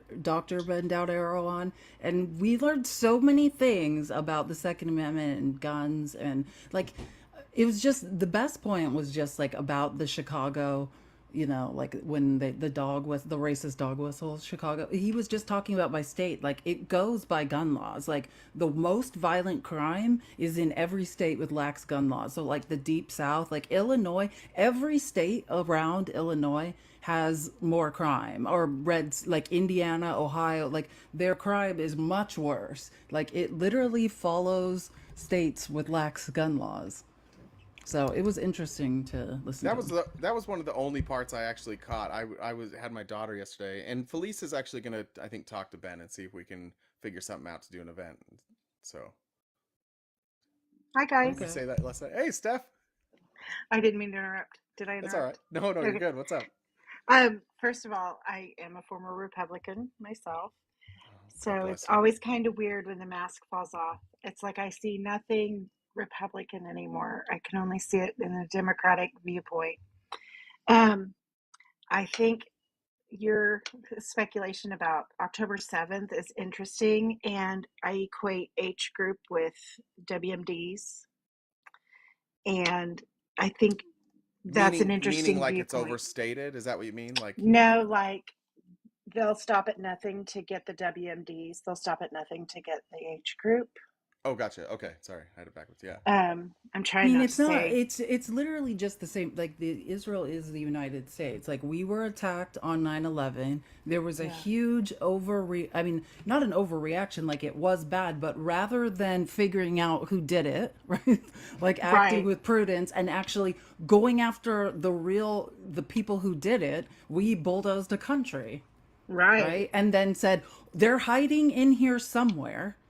Right? Like that same rhetoric was used about the people in Iraq, the insurgent, they're hiding in here and we've got to get them. Like it's the same exact rhetoric that was used. Oh, they're using citizens as human shields.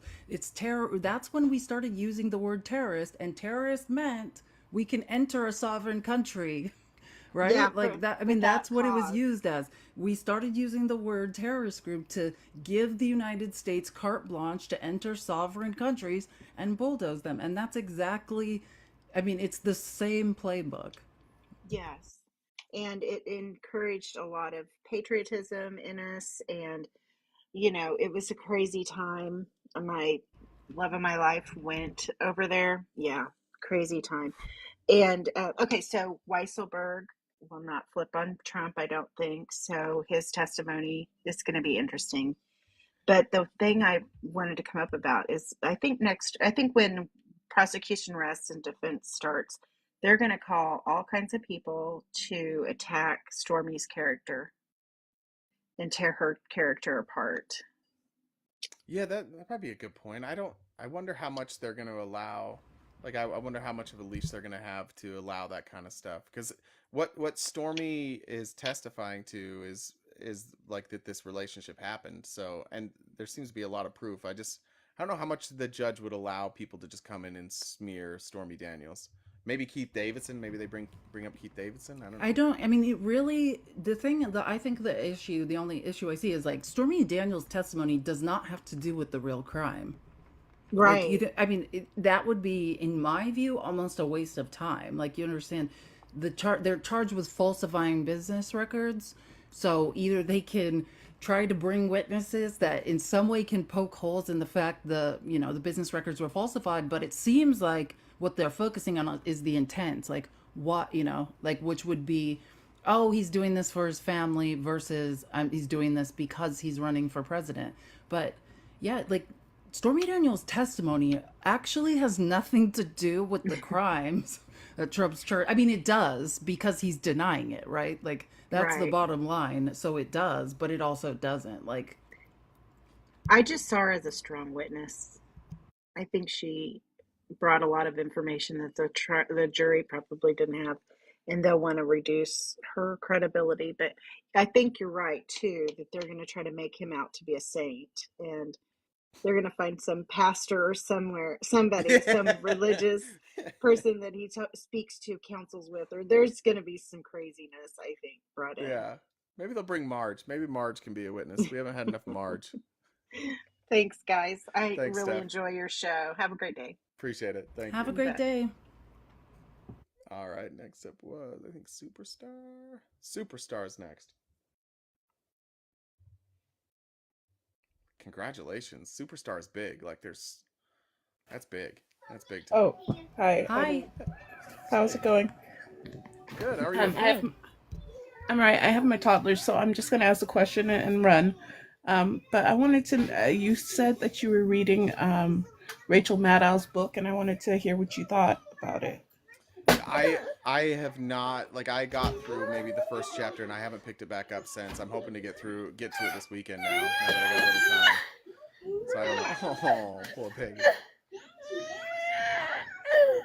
Please. Oh, I'm sorry. I have not read it either, but I've purchased it. I haven't read it. I'm reading about $7. Yeah, ask me on Monday. I'll know more on Monday. I appreciate that. I hope you can tell us what you thought and how you think it relates to what you're seeing now. What do you think? What do you think? I thought it was awesome. There's so many things that are very similar to what's going on right now. Yeah, that's. I think I made it through the first 2 chapters, and that's how I felt too. Like her ability to compare the not just like the events, but like the lead up to the events, and even like the testimony from people who were previous events. I think she does a good job drawing comparisons just from the 2 or 3 chapters that I've read so far. It's Rachel Maddow's book, for those that are asking. I can't remember what it's called. Prequel. Prequel. Okay, there we go. Anyways, thank you for answering. Thank you. We'll talk to you later. All right. Next illusion. Did I get that right? Let's see. Victor. Hey, Victor. Hey guys, how you doing? Wonderful. How are you? Good. Wonderful. I enjoy you guys' conversations on a daily basis. You guys are awesome. Thank you. I much appreciate everything you guys do. Thank you. It's hard for us to receive compliments. So I'm like, you guys are awesome. I have imposter syndrome, so thank you for saying that. Maybe one of these days I'm going to believe it. I can't even believe I'm not even talking to you guys right now, but whatever. That's weird. Yeah, thank you. That's all I want to say. Oh, man. That's so kind. Thank you. All right, Victor. I'm gonna give you a follow. Now we're Thank friends. you. Thanks, buddy. See ya. No. What happened? Upsies. Upsies. Next was Illusion of Choice. There's our friend. Hey. You guys are both imposters, and you That's suck. right. Thank All you. right. Do not. We're far more. I comfortable believed with you this. when you said that. Yeah. Like, This is. I was We're like, way more that's comfortable right. with I've this. been thinking it the Okay. whole All time. right. Okay. Keep sucking it up. There we go. Anyway. There we go. So this is like not directly to the political points of the day, but more like on a grander scheme. Like sometimes when I try to have a discourse, I get derailed by fraudulent people. I don't know. You guys have swung through while I've been talking. I've seen, but like they'll just take down your entire platform. How do you, as pro platformers, pro political, how do You're you funny. get around that? Do you just tank them right away? Wait, and what do move you on? mean? Do you mean people in the comments? No, I mean people that come up into your live and then talk about only what they want in a very kind way, so that you can't kick them in the nuts and move on. You know what I mean? Like, Wait, so you're saying like they're nice to, they're not rude, but they yeah, monologue? Like, give us an example, maybe. RDIV. Yeah. Guy sucks. That guy sucks. Oh, that's a I was like, I don't get it. Wait, so Yeah. that's a person. Okay. Those are the initials of their name, and then they're the fourth. Yeah. Probably. Yeah. There you go. Yeah, That guy okay. sucks. So, Yeah. what's your question about him? He was, yeah, that Tyler How- the Canadian.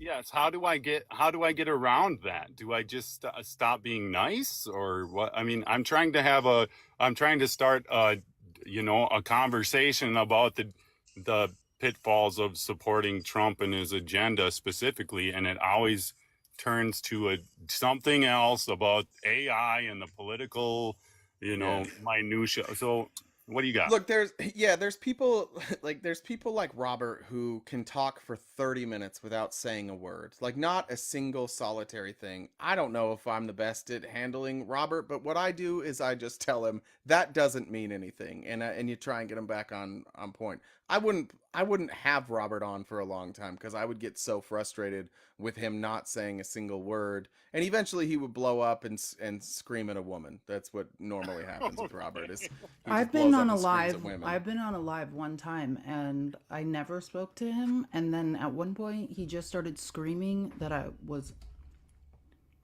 Interesting. WHORE over and over and over again. I've still never have spoken to him like in my life, except for he just randomly started screaming that about me. That's my one experience with him.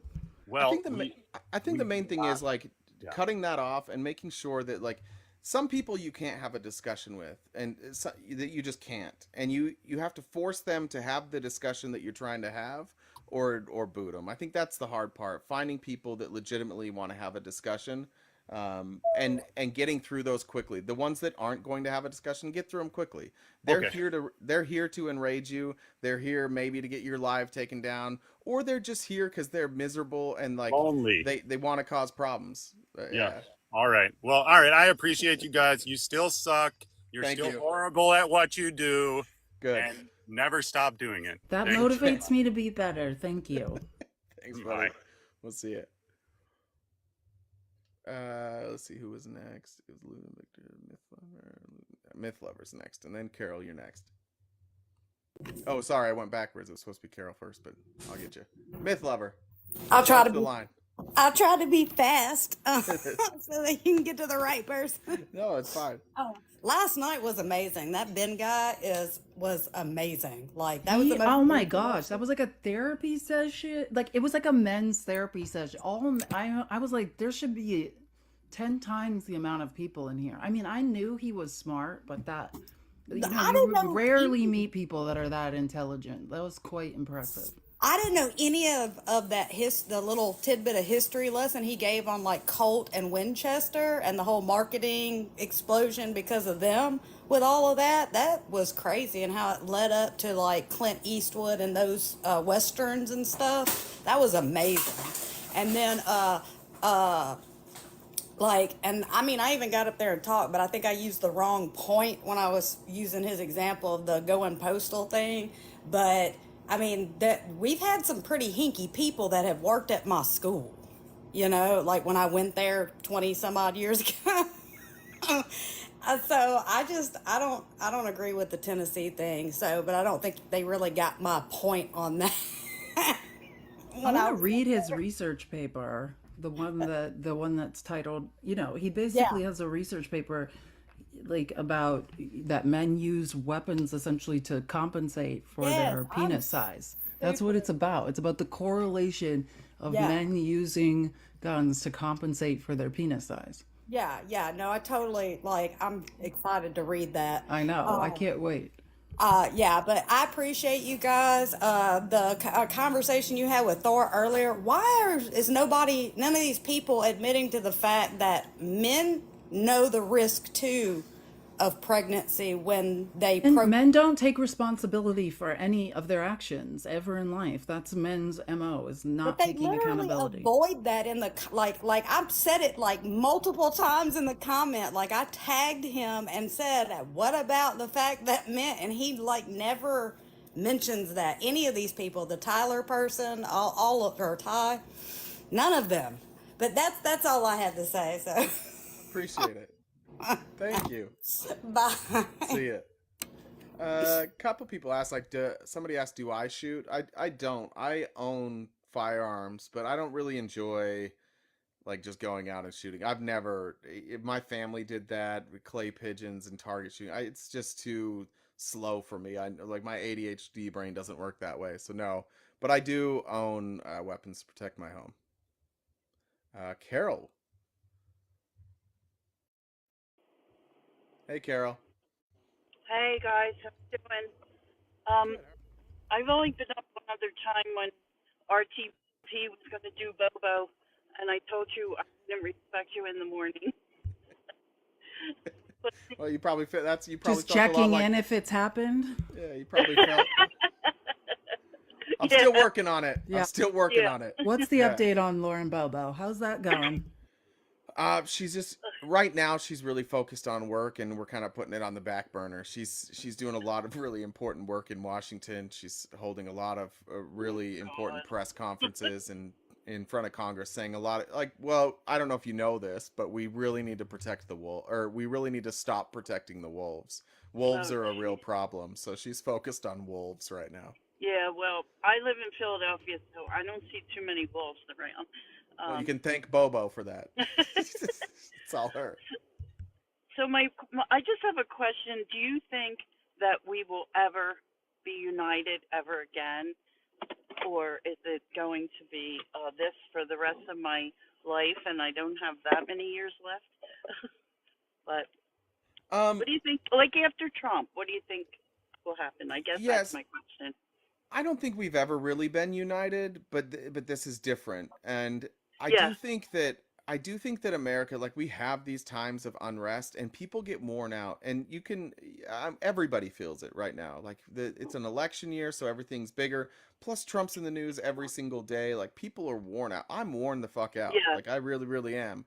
And I think that once he's gone and people aren't forced to defend him, I do think that we will have a more calm presence. And because I don't see anybody that really garners the same type of respect and admiration in the GOP that he gets, I don't think there's really somebody there to fill his seat. I do think that beating Trump in 2024, especially if it's decisively, like that's the thing we have to remember is that if we can not only beat Trump but also win back the House and the Senate and decisively beat the Republicans, they will be forced to go back to the drawing board. They'll be forced to recognize the things that lost them this election, which is going to be abortion, and their lack of response. Well, yeah, their lack of response on the border, and then their just general rhetoric, like the general rhetoric coming from Christian nationalists. If we can win decisively, I do think that puts our country like a little bit of a reset. Like it's crazy to say, well, right. let's go back to when we were not crazy during Obama, and it felt crazy then. But yeah, I think reset. Okay, and I have a kind of a, I don't know if it's contrary or this is my perspective as a woman. Like I actually Trump to me he's just a criminal and a cult leader. It's a cult of personality, but like Trump's crimes and what he's done and the conspiracy around that is sort of a separate issue. But like the threat to women, like I hope that everyone knows that when Trump goes away, we are still we're in the same amount of danger. Like Mitch McConnell is voluntarily leaving. Like we never ousted Mitch McConnell. He's finally too old to take any more rights away from minority groups anymore. But Roe v. Wade, the overturning of that was decided before Trump was even in the White House. Like, I mean, that's how the Republicans, people like Leonard Leo, like Mitch McConnell, they are playing it's a long con, right? Like Trump, this is kind of a flash in the pan that will go away,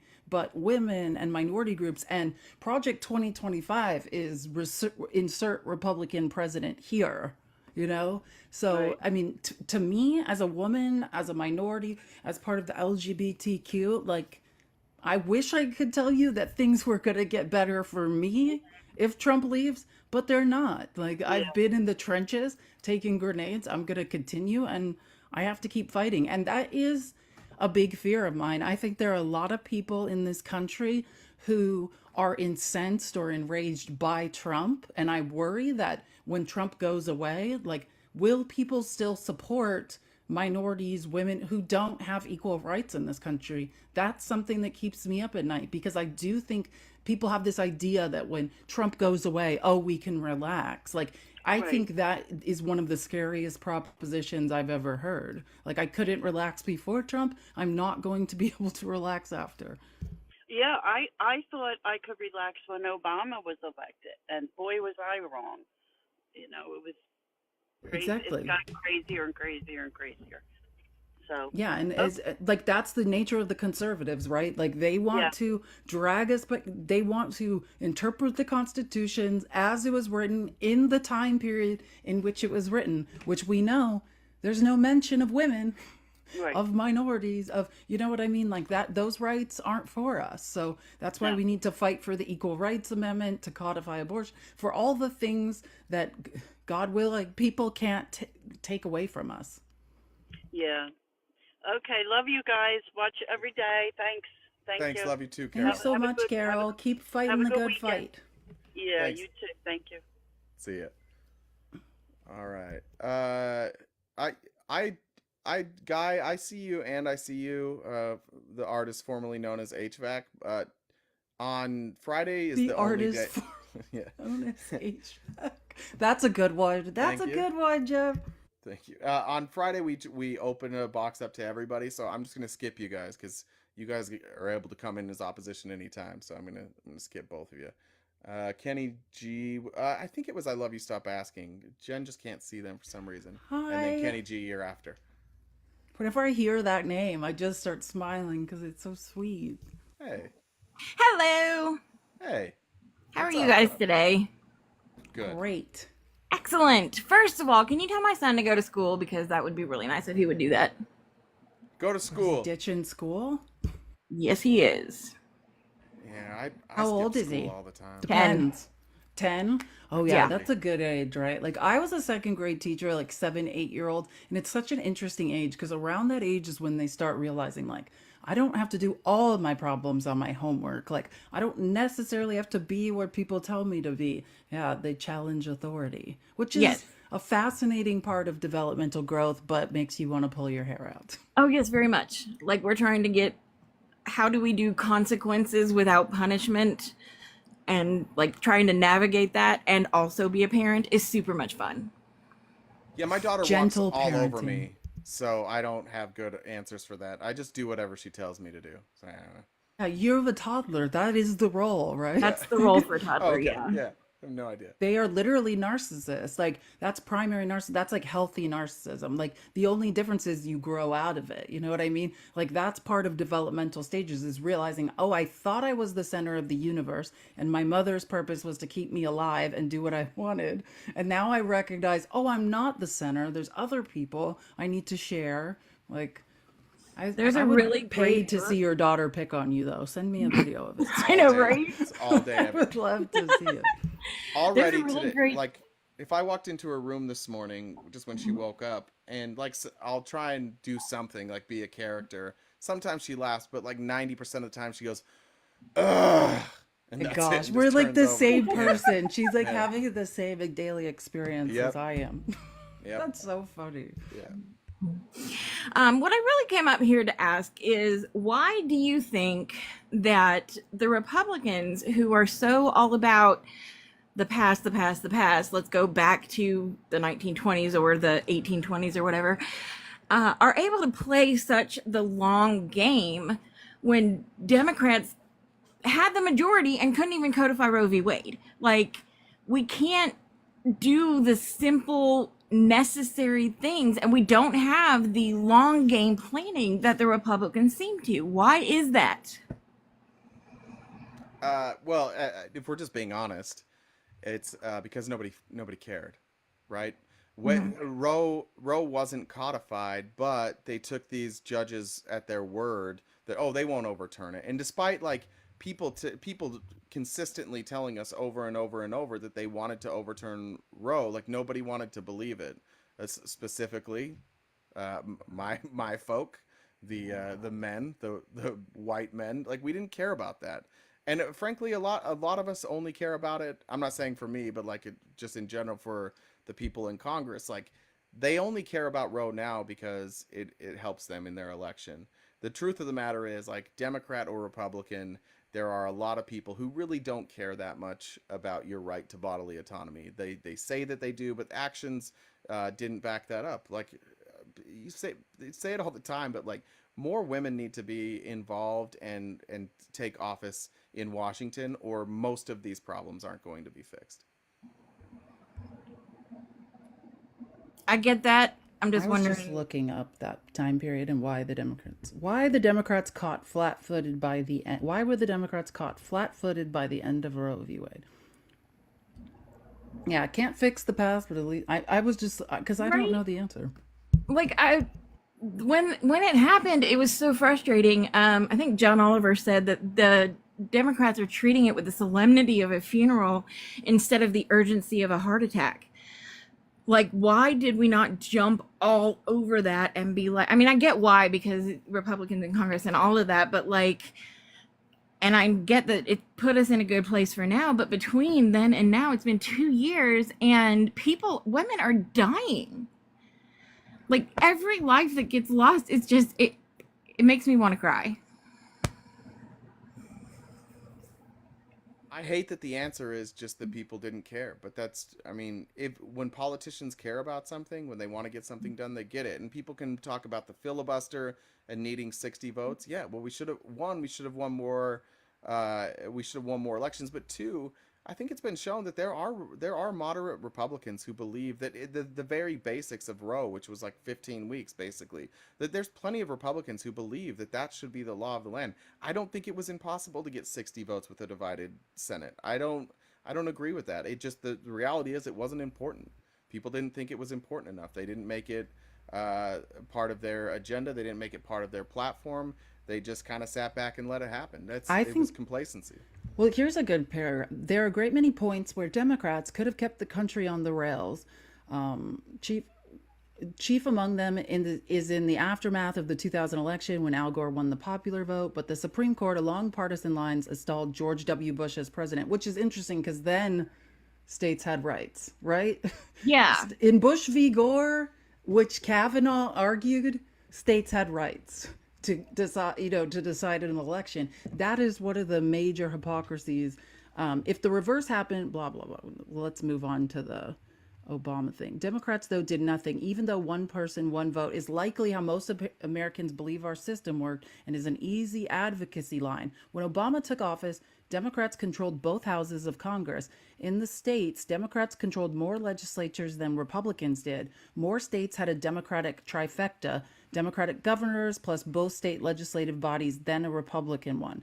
There was a brief moment here to get a lot done in the name of both democracy and women's rights. Get rid of the undemocratic Electoral College, codify Roe, rescind the Hyde Amendment, which bars federal Medicaid dollars from funding abortions for poor women, and the Helms Amendment, which bars U.S. funding from paying for abortions for women overseas. Advocates asked the Obama administration to do all that. They did none. If you ask my opinion during that time, I honestly, and this is not an excuse, but like, I feel like the Obama administration, like, just remember how angry people were that an African American was president. Imagine what Fox News were like. Fox News is saying he's illegitimate, like what that they need to show his birth certificate, and they didn't want to rock the boat. That's what I think. I think they wanted to show like, see, it can be a successful presidency where nothing crazy happens. Do you know what I mean? Like, they were just like, let's get through this and show them we can have an African American president and the sky does not fall, and then maybe everyone will calm down. And shoulda, And they woulda, lost a coulda. lot of opportunity to do some real good for real change because they were trying to walk on eggshells. And that's just like, what is the point of going so far as to be progressive enough to finally get an African American president and then just being like, well, we better not do anything from here? It's like, really? Okay. Trump von Scheisspants. No, my son is not being bullied. He's just not into school. I don't play. School sucks. But go to school, son. Go to school. I had to go, so you have to go. He came in here, shouted no, and I kind of like him. I'm gonna be honest. I kind of like him. you would. He's one of those. Yeah. All right. Well, that's all I had. I just wanted to get your take on some of the great leaps and bounds we haven't made as our. Yeah. Yeah, I appreciate it. That was good insight. Thank you. Thank you. Have a good weekend. You too. Bye-bye. Thanks. All right, what are we at? 53. Next up was Kenny. That's right. Hey, Kenny, if you're still here. Kenny G plays the saxophone.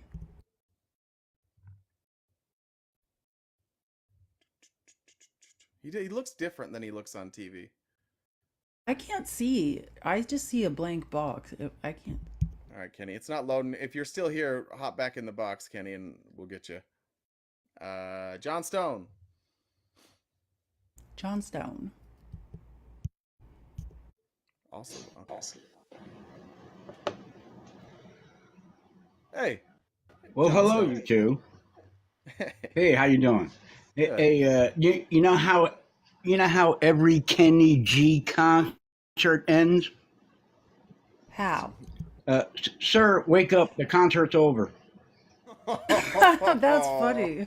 Don't tell Kenny G. Hey, hi, people in the comment section. Hey, so of course, when we get up here and we're not in opposition, we want to ask you tons of stuff. But the thing I want to ask you guys is, have you gleaned any important information from all the opposition that you guys have in the box every day? I don't mean about their psyche, because that's easy to figure out. They're delusional. But yeah. Have you gleaned any important information?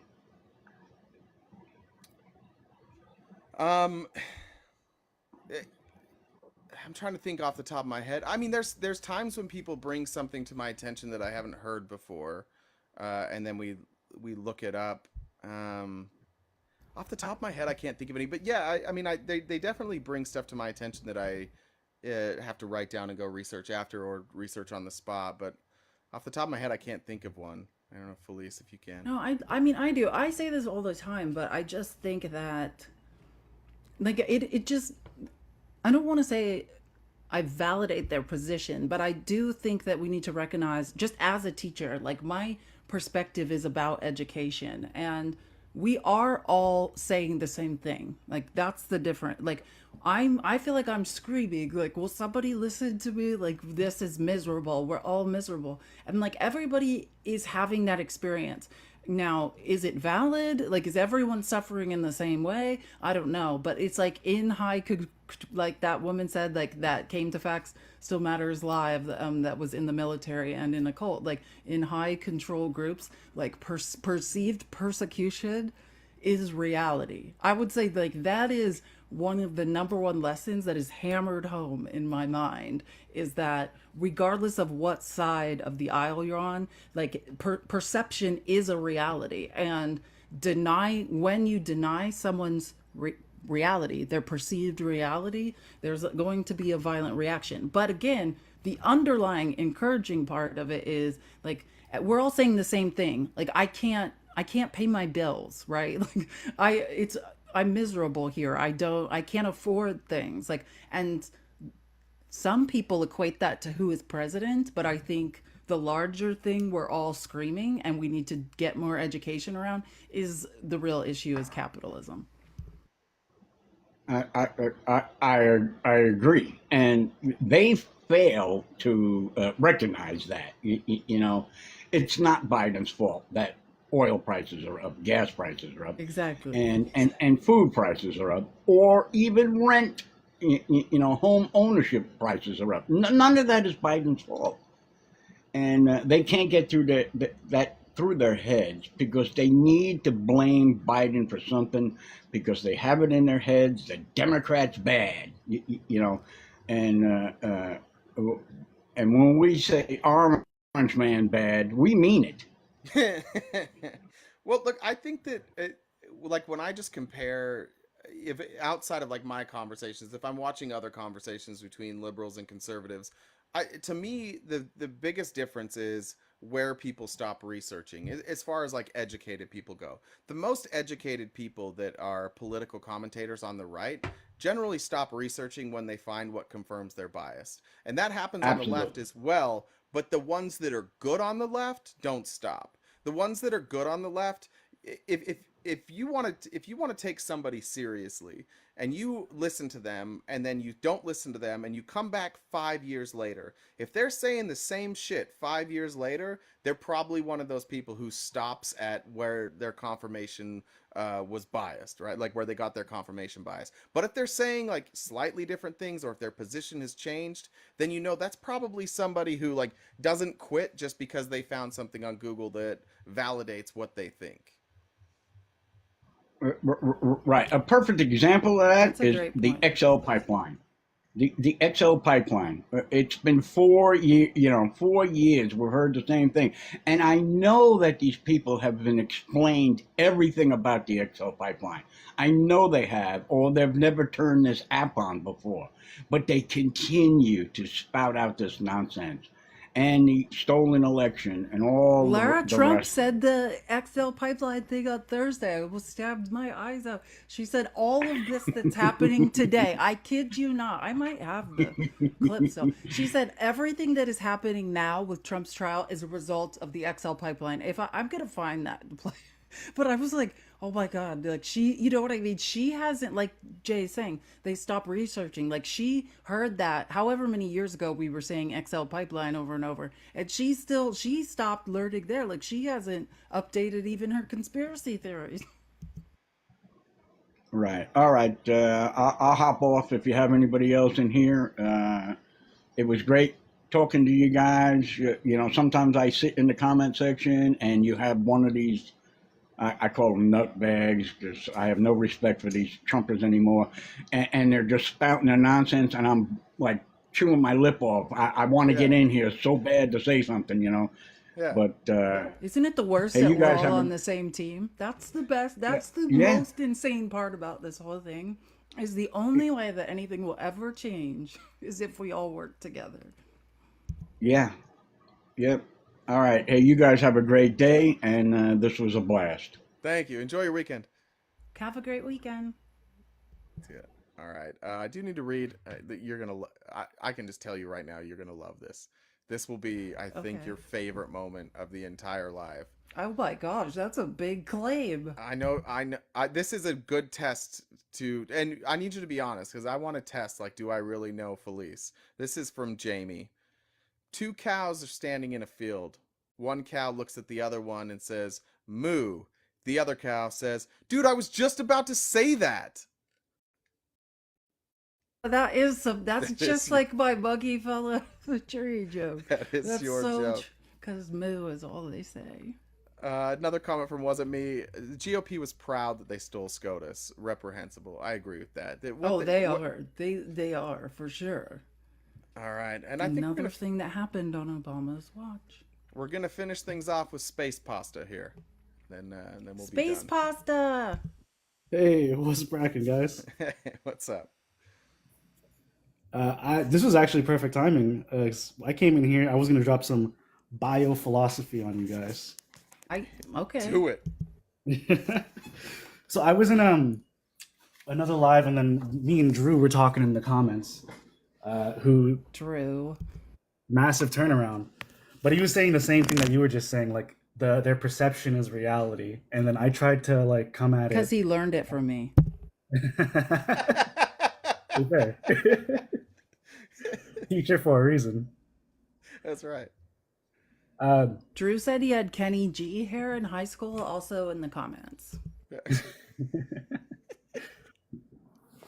So I like to come at like some of that stuff just like at the science angle, at the biology angle, like our Or like eyes sociological are bad. angle too. Yeah. Our eyes are bad at seeing. You know what I mean? Yeah.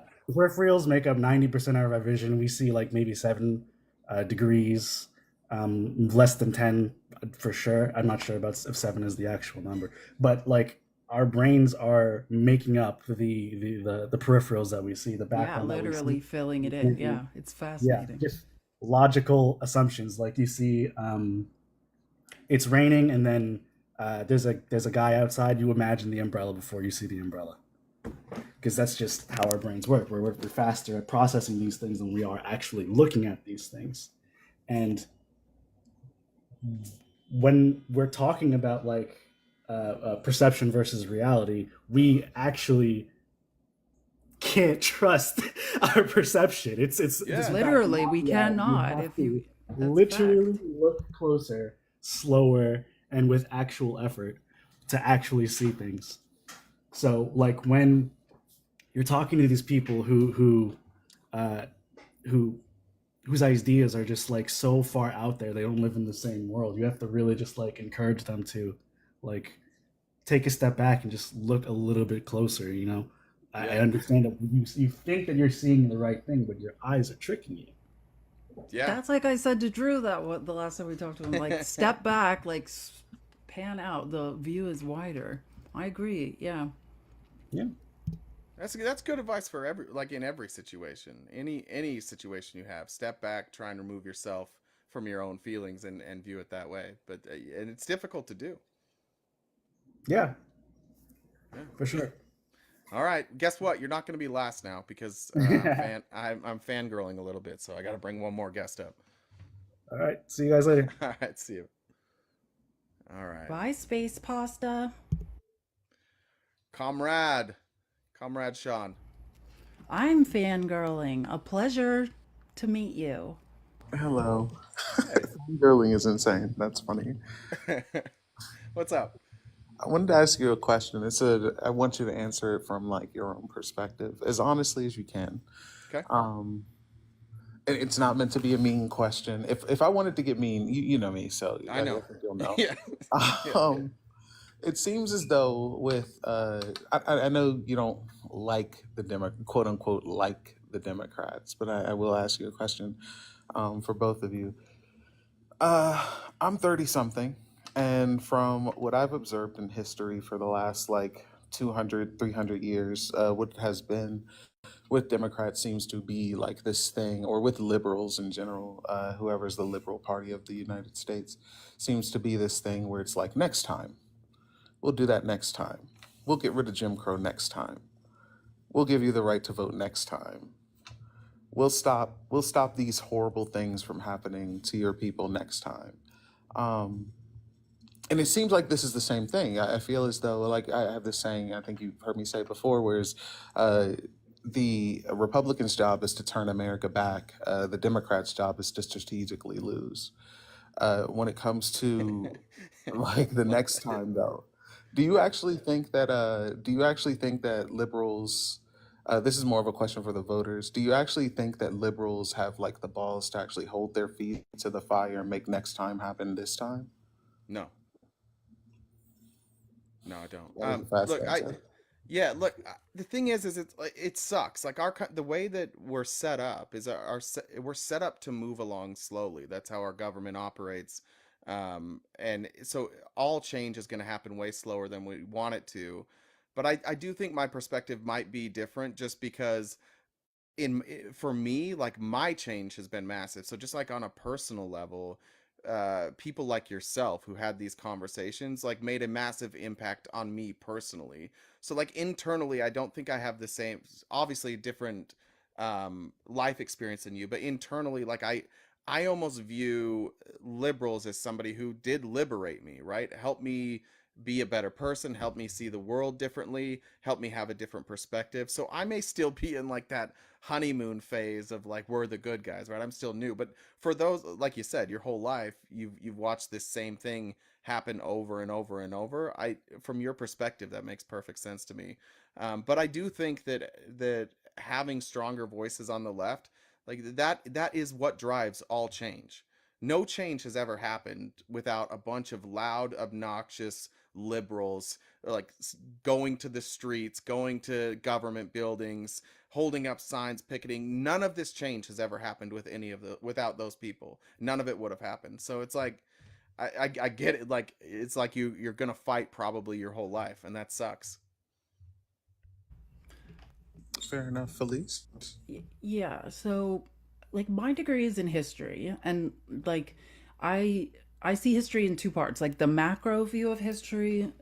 I think that's taught at a younger age, and then like micro history. And I think when it comes to politics, I now see it as micro politics. Like I mean, I'm so immersed in politics that I do put my faith in certain people, right? There are certain social democrats in Congress who I have a little bit of faith in. I think they're showing through actions, through their votes, that they are trying to drag this country way left. But overall, I agree with the sentiment that like the moderate Democrats, like, are they going to assist?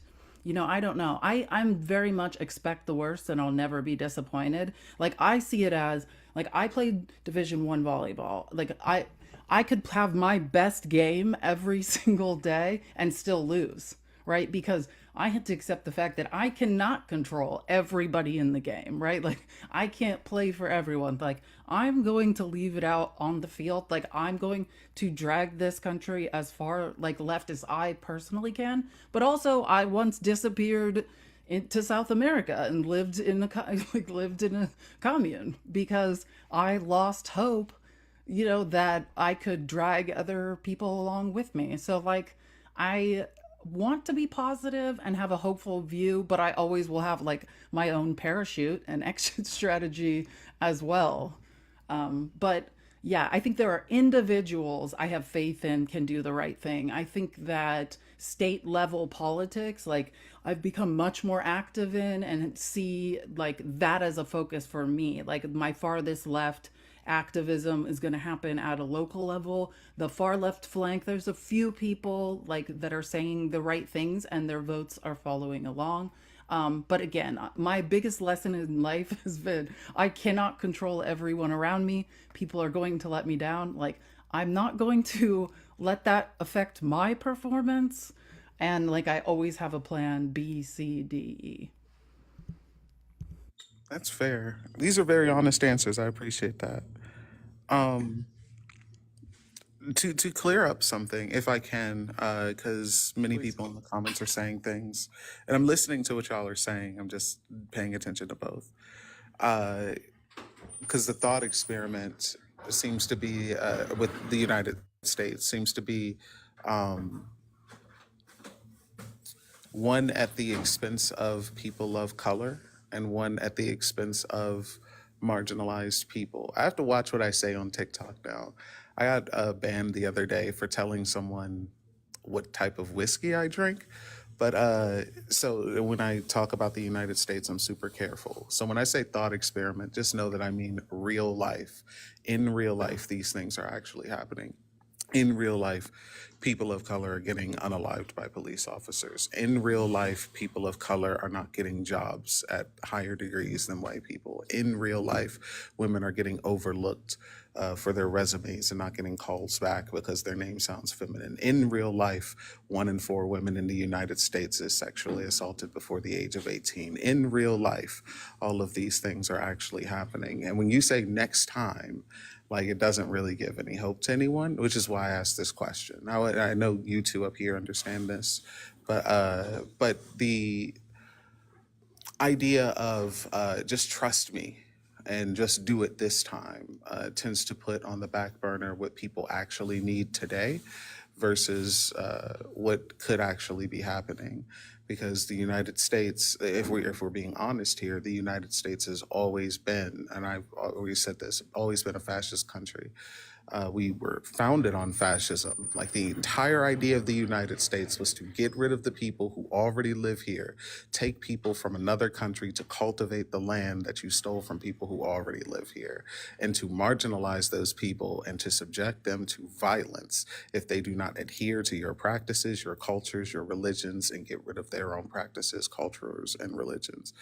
And by way of white supremacy, patriarchy, et cetera, et cetera. So when I ask this question, I say, hey, do you think that Dems will ever hold, like liberals, I'm sorry, will ever hold Dems' feet to the fire and actually make next time happen now?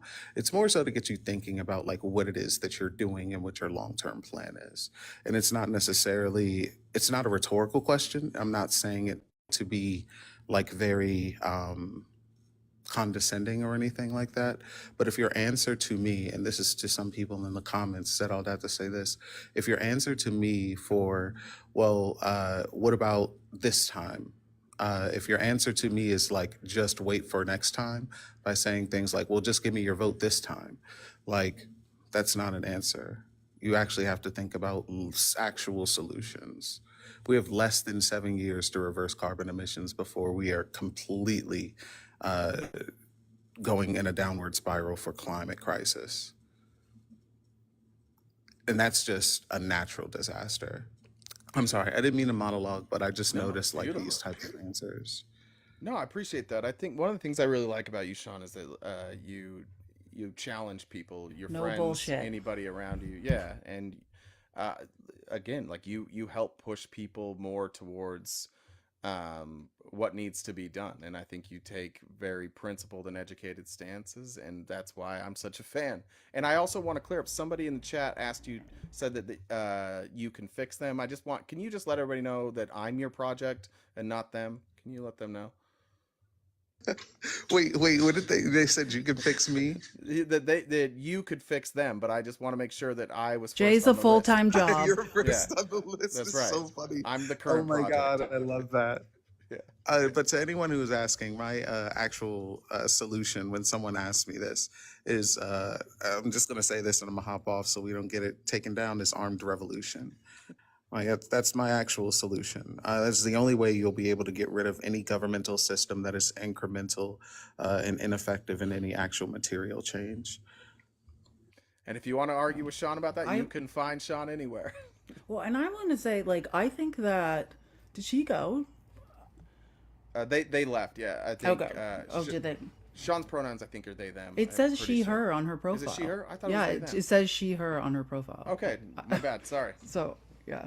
I was gonna say, like, I also see it as like my time in South America, like, and living or in like seeing real communism, like communal societies, really taught me to like work in system. And when I say in system, like being politically active, trying to pull the country left. I see this as like in system political activism, like, but also I like to work out of system. Like what I did in South America, I worked for an organization that helped give women information about how to get to particular prescription so that could help induce abortions where abortion care wasn't available. Like I like participated in a lot of mutual aid. Like in South America, people are existing and surviving communally outside of the state, meaning the government, right? Like they're not waiting around. Like maybe the government helps them, maybe they have a job available, but like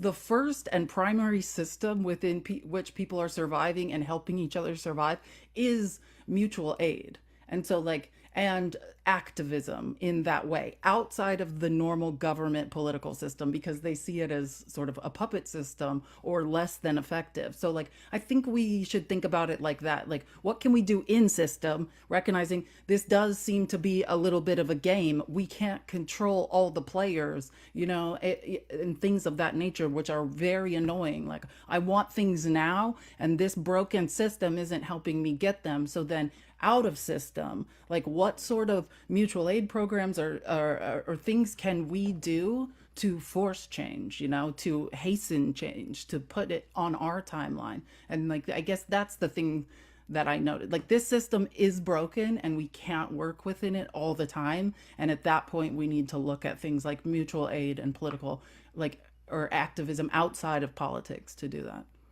Yeah, I agree. I think that was a great way to finish. Guys, thank you so much this week. It was a heavy week, and I'm going to take some time off this weekend. I don't know if I will be on much. Do you have any plans to be on this weekend? It depends on if I get sleep. You need to sleep. You'll only see Jay again if he actually sleeps. Yeah. We'll see. No, but yeah, I'll do my best. I may be maybe on Nemo's live, but it depends on if I get rest, because otherwise we have to be bright-eyed and bushy-tailed for you guys. Yeah, we'll see you guys. If we don't see you this weekend, we'll see you on Monday and every weekday, Monday through Friday, 9:30 a.m. to 1 Pacific Standard Time. You can catch the replay on YouTube here. If you want an invite to the Discord, shoot me or Jen a message. To the new mods that were here today, again, thank you so much. You guys were awesome. Thank you to all the guests. Thank you for all the donations, all the love. We appreciate it. We will see you soon. Bye, guys.